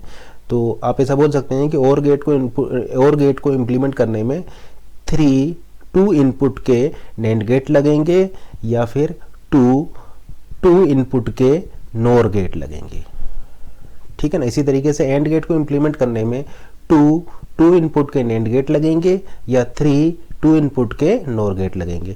तो ए बी बार सी को इम्प्लीमेंट करने में आपके कितने 2 इनपुट के नैंड गेट लगेंगे। तो देखिए ये इसको मैं क्या लिख सकता हूँ, इसको मैं लिख सकता हूँ A C B bar cumulative property का यूज़ करके। इसका मतलब सबसे पहले मैंने एंड ले लिया ए और सी का, और फिर ये ले लिया मैंने बी बार, और फिर से मैं यहाँ पर एंड लगा सकता हूँ। तो मुझे क्या मिल जाएगा, मुझे मिल जाएगा ए सी बी बार। तो कितने नैंड गेट लगेंगे, तो देखिए एंड गेट को इम्प्लीमेंट करने में 2 नैंड गेट मुझे यहाँ पर लग रहे हैं, तो 2 नैंड गेट तो मेरे यहाँ पर लगे। इस एंड गेट को नैंड गेट से इम्प्लीमेंट करने में 2 नैंड गेट मेरे यहाँ पर लगेंगे, और नॉट गेट को नैंड गेट से इम्प्लीमेंट करने में 1 नैंड गेट मुझे यहाँ पर लगेगा। तो टोटल मेरे नैंड गेट यहाँ पर हो जाएंगे 2 + 2 + 1 = 5। तो टोटल मुझे 5 2 इनपुट के नैंड गेट यहाँ पर लगेंगे, 5 2 इनपुट के नैंड गेट यहाँ पर लगेंगे। 2 नैंड गेट लगेगा इस एंड को इम्प्लीमेंट करने में, 2 नैंड गेट लगेंगे इस एंड को इम्प्लीमेंट करने में, और 1 नैंड गेट लगेगा इस नॉट गेट को इम्प्लीमेंट करने में। तो टोटल 5 नैंड गेट यहाँ पर लगेंगे। तो उसी तरीके से क्या आप मुझे बता सकते हैं A B plus C D को इम्प्लीमेंट करने में कितने 2 इनपुट के नैंड गेट लगेंगे। A B plus C D को इम्प्लीमेंट करने में कितने मिनिमम 2 इनपुट के नैंड गेट लगेंगे। जैसे कि ए बी बार सी को इम्प्लीमेंट करने में मिनिमम 5 नैंड गेट लगेंगे, और वो मिनिमम 5 2 इनपुट के नैंड गेट लगेंगे। तो उसी तरीके से A B plus C D को इम्प्लीमेंट करने में minimum number of 2 input NAND gate कितने लगेंगे, वो मिनिमम निकालना है। कितने मिनिमम नैंड गेट लगेंगे या कितने मिनिमम नोर गेट लगेंगे उस फंक्शन को इम्प्लीमेंट करने में। तो यहाँ पर आपने देखा कि आपको 5 नैंड गेट लगे थे, मिनिमम 5 नैंड गेट लगेंगे इस फंक्शन को इम्प्लीमेंट करने में। इसी तरीके से इस फंक्शन को इम्प्लीमेंट करने में कितने नैंड गेट लगेंगे, मिनिमम कितने नैंड गेट लगेंगे इस फंक्शन को इम्प्लीमेंट करने में। तो देखिए इसको इम्प्लीमेंट करने में कितने नैंड गेट लगेंगे, इस एंड को इम्प्लीमेंट करने में 2, इस एंड को इम्प्लीमेंट करने में 2, और इस और को इम्प्लीमेंट करने में 3। यानी टोटल आपके कितने नैंड गेट हो गए यहाँ पर 3 + 2 + 2 = 7। यानी टोटल आपके 7 गेट लगेंगे, 7 नैंड गेट लगेंगे। लेकिन ये आंसर आपका रॉन्ग है, क्योंकि हमने क्या पूछा, हमने पूछा minimum number of NAND gate. तो आप इससे कम नैंड गेट का यूज़ करके भी A B plus C D को इम्प्लीमेंट कर सकते हैं। मतलब ये 7 NAND गेट का यूज़ करके आप इसको इम्प्लीमेंट कर सकते हैं, लेकिन वो मिनिमम नहीं होगा। तो हमने पूछा minimum number of NAND gate, तो इसलिए ये आंसर आपका रॉन्ग हो जाएगा। तो देखिए किस तरीके से कर सकते हैं आप, यहाँ पर बबलिंग का कॉन्सेप्ट यूज़ कर सकते हैं। देखिए आपने यहाँ पर एक बबल लगाया, आपने यहाँ पर एक बबल लगाया, तो बबल से बबल आपका कैंसिल हो जाएगा या नोट से नोट आपका कैंसिल हो जाएगा। जैसे कि हमने आपको बताया ए बार होल बार, ये आपका क्या होता है, ए होता है, बार का बार आपका ए हो जाएगा। बोथ साइड आप बबल लगा देंगे तो ये आपका कैंसिल हो जाएगा, और ये भी आपका बोथ साइड आप बबल लगा देंगे तो आपका कैंसिल हो जाएगा। अब इसको ध्यान से देखिए, ये आपका क्या है, ये आपका NAND गेट बन चुका है। ये क्या है आपका, ये भी एक NAND गेट बन चुका है। ये आपका क्या है, ये आपका बबल्ड ओर है। अब ऑलरेडी हम आपको बता चुके हैं कि बबल्ड ओर NAND के इक्विवेलेंट होता है। बबल्ड ओर किसके इक्विवेलेंट होता है, bubbled OR is equivalent to NAND gate. तो ये आपका NAND गेट हो गया। तो सिंपली इसको आप किससे रिप्लेस कर सकते हैं, बबल्ड ओर को आप रिप्लेस कर सकते हैं NAND गेट से। कर दिया तो आपको ये क्या मिल जाएगा, ये मिल जाएगा यहाँ पर आपको AB प्लस CD। तो टोटल कितने NAND गेट लगे आपको, टोटल 3 NAND गेट्स यहाँ पर लगे हुए हैं। टोटल 3 NAND गेट्स लगेंगे इस फंक्शन AB प्लस CD को इम्प्लीमेंट करने में, क्योंकि इस बबल्ड ओर को मैं NAND से रिप्लेस कर सकता हूँ। Bubbled OR is equivalent to NAND। तो यहाँ पर आंसर 7 नहीं होगा, मिनिमम आंसर होगा 3 NAND गेट्स आपके यहाँ पर लगेंगे। तो आपने यहाँ पर क्या देखा, आपने यहाँ पर ये देखा कि अगर आपके पास 2 लेवल की एंड और हायरार्की है, अगर आपके पास 2 लेवल की एंड और हायरार्की है तो आप उसको इजीली NAND में कन्वर्ट कर सकते हैं। देखिए अगर आपके पास एंड और हायरार्की है, जैसे कि ये मान लीजिए आपके एंड गेट्स हैं और ये लेट से आपका और गेट है, तो अगर आपके पास 2 लेवल की एंड और हायरार्की है तो उसको आप इजीली NAND में कन्वर्ट कर सकते हैं। कैसे करेंगे कि सिंपली आप यहाँ पर बबल लगा दीजिए, एक बबल यहाँ पर लगा दीजिए, ये NAND बन गया, ये भी NAND बन गया, ये बबल्ड और हो जाएगा, bubbled OR is equal to NAND। तो अगर आपके पास एंड और हायरार्की है, 2 लेवल की एंड और हायरार्की है, तो वो इक्वलेंट होगी 2 लेवल NAND हायरार्की, ठीक है ना। तो ये किसके इक्विवेलेंट होगी, ये इक्विवेलेंट होगी 2 लेवल NAND हायरार्की। इक्विवेलेंट है, ये दोनों ही सर्किट आपका इक्विवेलेंट है। आप यहाँ पर बबल लगा दीजिए, एक बबलिंग आप यहाँ पर कर दीजिए, बोथ साइड बबल लगा दीजिए तो कैंसिल हो जाएगा। यहाँ पर भी दोनों साइड बबल लगा दीजिए और कैंसिल हो जाएगा। तो ये आपका NAND बन चुका है, ये NAND बन चुका है, ये बबल डोर हो जाएगा, bubbled OR is equal to NAND gate. तो आप ऐसा बोल सकते हैं 2 level AND OR hierarchy is equal to 2 level NAND hierarchy. अब ये एंड और हायरार्की क्या है, ये आपका है SOP। ये आपका SOP फॉर्म ही तो है, सम ऑफ प्रोडक्ट। ये आपका 2 लेवल एंड और हायरार्की किस फॉर्म में है, ये SOP फॉर्म में है, ठीक है ना। ये आपका प्रोडक्ट है, फर्स्ट प्रोडक्ट, ये आपका सेकंड प्रोडक्ट है, और ये क्या है उनका समेशन। और गेट क्या करता है, सम करता है। तो ये आपका किस फॉर्म में, SOP फॉर्म में। जैसे कि इसको देखिए, ये आपका क्या है, SOP फॉर्म में। इसका मतलब अगर आपको NAND गेट से इंप्लीमेंट करना है तो सबसे पहले आप उस एक्सप्रेशन को SOP फॉर्म में लिख लीजिए। इसका मतलब अगर आप सर्किट इंप्लीमेंट करने जा रहे हैं NAND गेट से तो आप उसको SOP फॉर्म में लिखेंगे, ठीक है ना। तो SOP फॉर्म में लिख लीजिए। अब जैसे कि ये इसको देखिए, ये ऑलरेडी आपका SOP फॉर्म में है, तो आप इसको फिर इस तरीके से एंड और हायरार्की बना करके बबलिंग लगा करके डायरेक्टली NAND गेट से उसको इम्प्लीमेंट कर सकते हैं। तो अगर क्वेश्चन आता है कि NAND गेट से इम्प्लीमेंट कीजिए तो सबसे पहले उसको SOP फॉर्म में लिखिए। SOP फॉर्म में लिखने के बाद ये एंड और हायरार्की बनाइए और बबलिंग यूज़ करके डायरेक्टली उसको NAND गेट से इम्प्लीमेंट कर दीजिए, तो आपको minimum number of NAND gate वहाँ पर मिल जाएगा। ये आपका और गेट है। तो सर्किट को अगर आप NAND गेट से इम्प्लीमेंट करना चाहते हैं तो सबसे पहले उस एक्सप्रेशन को SOP फॉर्म में लिखिए। SOP फॉर्म में लिखते ही आपका ये एंड और हायरार्की बन जाएगा, बबलिंग लगाइए, NAND में उसको कन्वर्ट कीजिए और डायरेक्टली आपका minimum number of NAND gate वहाँ पर मिल जाएंगे। उसी तरीके से अगर आपको NOR गेट से इम्प्लीमेंट करना हो तो NOR गेट से इम्प्लीमेंट करने के लिए आप POS फॉर्म में लिख लीजिए। NOR गेट से इम्प्लीमेंट करने के लिए आप POS फॉर्म में लिख लीजिए, क्योंकि POS फॉर्म जो होती है वो और एंड हायरार्की होती है। POS फॉर्म जो होती है वो आपका और एंड हायरार्की होती है। ये किस फॉर्म में है, ये आपका POS फॉर्म में है। तो अगर आपको NOR गेट से सर्किट को इम्प्लीमेंट करना है तो आप सबसे पहले उसको POS फॉर्म में लिख लीजिए, क्योंकि POS फॉर्म में लिखते ही वो और एंड हायरार्की में कन्वर्ट हो जाएगा। जैसे इसको देखिए, ये आपका क्या है, ये आपने और गेट लगाया है, ये हो जाएगा A और B,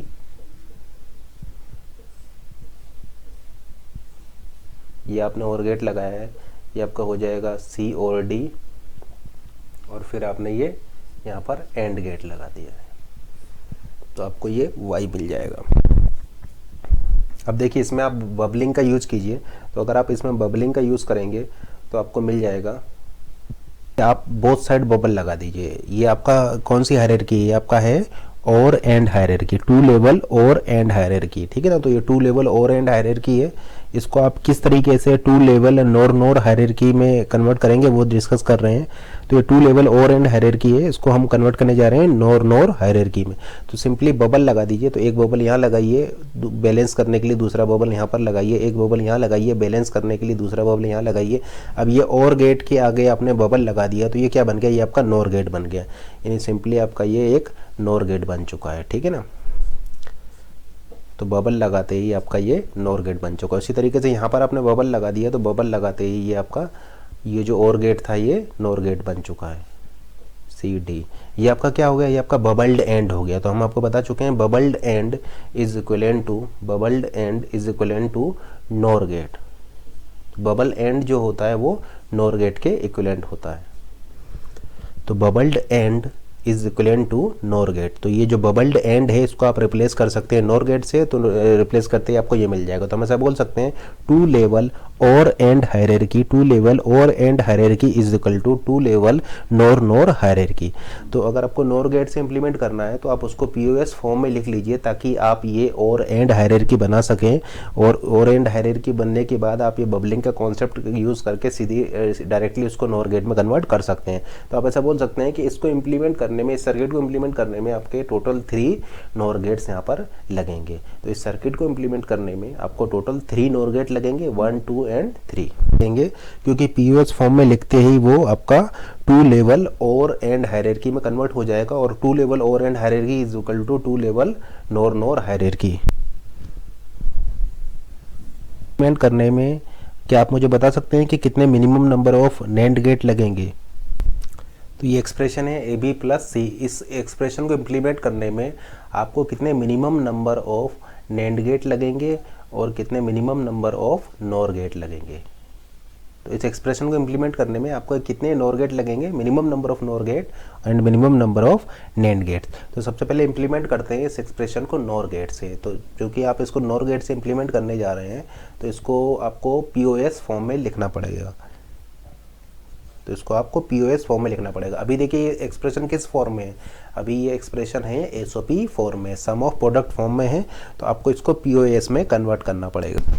तो पीओएस में कैसे कन्वर्ट करेंगे हम आपको ऑलरेडी बता चुके हैं। आप ट्रांसपोजिशन थ्योरम का यूज़ कर सकते हैं। तो अगर आप यहाँ पर ट्रांसपोजिशन थ्योरम लगाएंगे तो ये आपका हो जाएगा A plus C dot B plus C. तो ट्रांसपोजिशन थ्योरम का अगर आप यूज़ करेंगे तो ये हो जाएगा A plus C dot B plus C.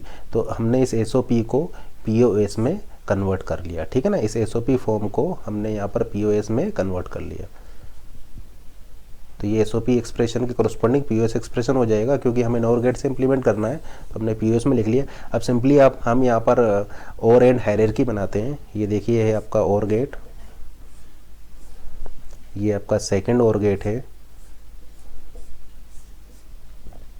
A C C B, ये आपके और गेट हो गए, और ये हमने यहाँ पर एंड गेट लगा दिया। तो ये हमारा हो जाएगा ए प्लस सी, ये हो जाएगा बी प्लस सी, और ये हो जाएगा A plus C and B plus C, ठीक है ना। आप सिंपली बबलिंग का कॉन्सेप्ट यूज़ करते हैं, दोनों साइड बबल लगा देते हैं। तो ये नोर गेट हो गया, ये भी नोर गेट हो गया, ये बबल्ड एंड हो गया, bubbled AND is equivalent to NOR gate. तो आपके टोटल 3 नोर गेट लगेंगे। तो इस एक्सप्रेशन को इम्प्लीमेंट करने में आपके मिनिमम 3 नोर गेट यहाँ पर लगेंगे। के लिए आप इसको लिखेंगे नैंड गेट के लिए आप इसको लिखेंगे एसओपी में। अब ऑलरेडी एसओपी में है तो इसको कन्वर्ट करने की ज़रूरत नहीं है। तो सबसे पहले तो ये एंड गेट आपने लगाया, ये एंड गेट लगाया ए बी, ठीक है ना, और फिर आपने ये और गेट लगाया, ये आपने और गेट लगाया, तो आपको ये मिल जाएगा वाई, ठीक है ना, ए बी प्लस सी, ये आपका सी हो जाएगा। अब बबल लगाते हैं, यहाँ पर आपने बबल लगाया, एक बबल आपने यहाँ पर लगाया, एक बबल आपने यहाँ पर लगाया, और एक बबल आपने यहाँ पर लगाया मिनिमाइज करने के लिए। ये देखिए ऑलरेडी आपका नैंड गेट बन चुका है। ये आपका क्या है, ये आपका है bubbled OR is equivalent to NAND gate. तो इसको आप रिप्लेस कर देंगे नैंड गेट से, तो ये आपका हो जाएगा नैंड गेट, ठीक है ना। और ये आपका क्या है, ये आपका है नॉट गेट। तो नॉट गेट को आप कितने नैंड गेट से इंप्लीमेंट कर सकते हैं, नॉट गेट को आप 1 नैंड गेट से इंप्लीमेंट कर सकते हैं। तो 1 नैंड गेट आप यहाँ पर लगा दीजिए, ये 1 NAND गेट आपने यहाँ पर लगा दीजिए, तो ये आपका 3 NAND गेट से आपका काम यहाँ पर चल जाएगा। तो आप ऐसा बोल सकते हैं इस एक्सप्रेशन को इम्प्लीमेंट करने में आपको टोटल 3 NAND गेट लगेंगे, फर्स्ट, सेकंड एंड थर्ड। तो इस एक्सप्रेशन को इम्प्लीमेंट करने में आपके 3 NOR गेट लगेंगे, 3 NAND गेट लगेंगे। NAND गेट के लिए SOP में लिखिए, NOR गेट के लिए POS में लिखिए। A bar plus B bar AND C plus D, इसको इम्प्लीमेंट करने में आपके कितने minimum number of NAND gate लगेंगे? तो minimum number of NAND gate आपको बता दें, 2 इनपुट के कितने minimum number of NAND gate लगेंगे इस फंक्शन को इम्प्लीमेंट करने में। तो ज़रा सॉल्व कीजिए। तो देखिए ये आपका क्या है, ये है आपका A bar plus B bar AND C plus D। आपको किससे इम्प्लीमेंट करना है? NAND से। तो ज़रा इसको ध्यान से देखिए, ये आपका NAND का ही तो आउटपुट है।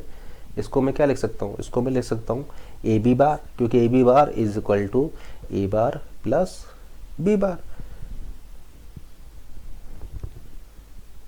और लेट से मैं इसको X मान ले रहा हूँ, क्योंकि ये क्या है, ये मेरा एक NAND गेट का आउटपुट है, NAND गेट का आउटपुट है। क्योंकि देखिए लेट से ये मैंने NAND गेट लगाया हुआ है, ये मेरा A है और ये मेरा B है, तो मुझे क्या मिल जाएगा? आउटपुट मिल जाएगा NAND। तो ये मेरा, अब चूँकि ऑलरेडी मुझे NAND गेट से ही इसको, अब चूँकि मुझे इसको NAND गेट से ही इम्प्लीमेंट करना है, तो इसलिए मैं इसका एडवांटेज यहाँ पर ले सकता हूँ। तो इसको मैं AB बार लिख सकता हूँ और लेट से उसको मैंने X मान लिया, तो ये मेरा क्या हो जाएगा? ये मेरा हो जाएगा X C प्लस D। अब चूँकि मुझे इसको NAND गेट से इम्प्लीमेंट करना है, तो मुझे इसको SOP फॉर्म में लिखना होगा, SOP फॉर्म में, सम ऑफ प्रोडक्ट फॉर्म में लिखना पड़ेगा, क्योंकि मुझे NAND गेट से इम्प्लीमेंट करना है। तो ये मेरा जो Y है, ये Y क्या हो जाएगा? Y मेरा हो जाएगा Y is equal to XC plus XD। अब ये मेरा SOP फॉर्म में आ चुका है, इजीली मैं इसको NAND गेट से इम्प्लीमेंट कर सकता हूँ। तो एक एंड गेट मैंने यहाँ पर लगाया, एक एंड गेट मैंने यहाँ पर लगाया, ये मेरा हो जाएगा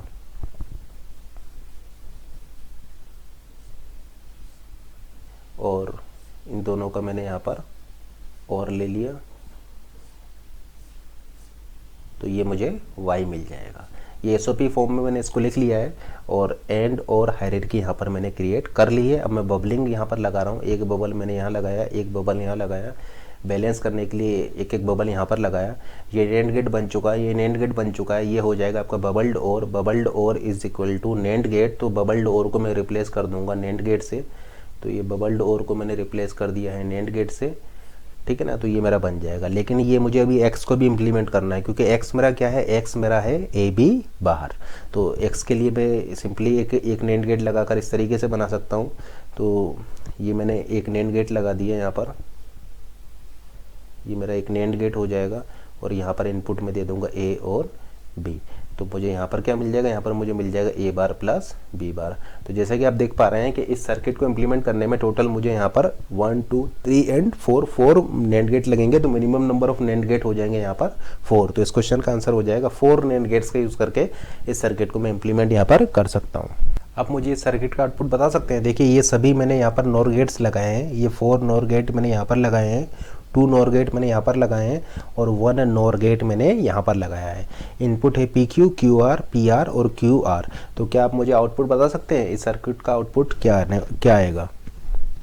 देखिए इसको सॉल्व करते हैं। ये कि आपका क्या हो जाएगा? ये आपका हो जाएगा Q प्लस R बार। ये आपका क्या हो जाएगा? ये आपका हो जाएगा P प्लस R बार। इसे आप यहाँ पर सॉल्व कीजिए, तो ये आपका क्या हो जाएगा? ये आपका हो जाएगा P plus R bar plus Q plus R bar whole bar. तो इसको आप सॉल्व करेंगे तो आपको मिल जाएगा P plus R and Q plus R। ये हो जाएगा आपका PQ, PR, RQ, RR। 1 आपका R हो जाएगा, नहीं सिंप्लीफाई करने पर आपको सिंपली R मिल जाएगा। इसी तरीके से अब फिर से इसमें से R को कॉमन लीजिए, 1 प्लस P आपका 1 हो जाएगा, R डॉट 1 आपका R हो जाएगा। तो सिंप्लीफाई करने पर आपको R मिल जाएगा, यानी आपको इसको सिंप्लीफाई करने पर मिल जाएगा आपको R प्लस PQ। या आप सिंपली ट्रांसपोजिशन थ्योरम का भी यहाँ पर यूज़ कर सकते हैं। ये है R plus P dot R plus Q is equal to R plus PQ। तो ट्रांसपोजिशन थ्योरम का यूज़ करके डायरेक्टली आप इसको ये लिख सकते हैं। अब देखिए इस पार्ट को आपने सोल्व किया, ये सिमेट्री है यहाँ पर। देखिए यहाँ पर PQR और R यहाँ पर 2 बार आया है, तो जो 2 बार आया है वो यहाँ पर इस तरीके से आया है। यहाँ पर देखिए PQQR, यानी यहाँ पर क्या हुआ, आपका Q 2 बार आया है, तो Q 2 बार आया है तो यहाँ पर हम क्या लिख सकते हैं, इसको लिख सकते हैं Q प्लस पी आर। जिस तरीके से यहाँ पर R 2 बार आया था तो R यहाँ पर इस तरीके से आया था, उसी तरीके से देखिए यहाँ पर Q 2 बार आया है तो Q यहाँ पर आ जाएगा प्लस रिमेनिंग आपका P इंटू आर आ जाएगा। तो ये आपका ये हो जाएगा। अब फाइनल के लिए आप इसको सॉल्व कर सकते हैं, तो ये आपका फाइनल आंसर क्या हो जाएगा, ये आपका हो जाएगा R plus P Q plus Q plus P R whole bar. तो देखिए R R इन दोनों टर्म्स को देखिए, इन दोनों में से अगर आप R को कॉमन ले लेंगे तो आपको मिल जाएगा 1 प्लस पी आपका हो जाएगा 1 और R डॉट 1 आपका R हो जाएगा। यानी इन दोनों को सिंप्लीफाई करने पर आपको मिल जाएगा R, इन दोनों को सिंप्लीफाई करने पर उसी तरीके से आपको मिल जाएगा Q, यानी आपका आंसर आ जाएगा Q प्लस R कॉम्प्लीमेंट। तो आंसर आपका क्या हो जाएगा, y is equal to Q plus R complement. तो इस सर्किट को सिंप्लीफाई करने पर आपका आंसर आ जाएगा Q प्लस R कॉम्प्लीमेंट।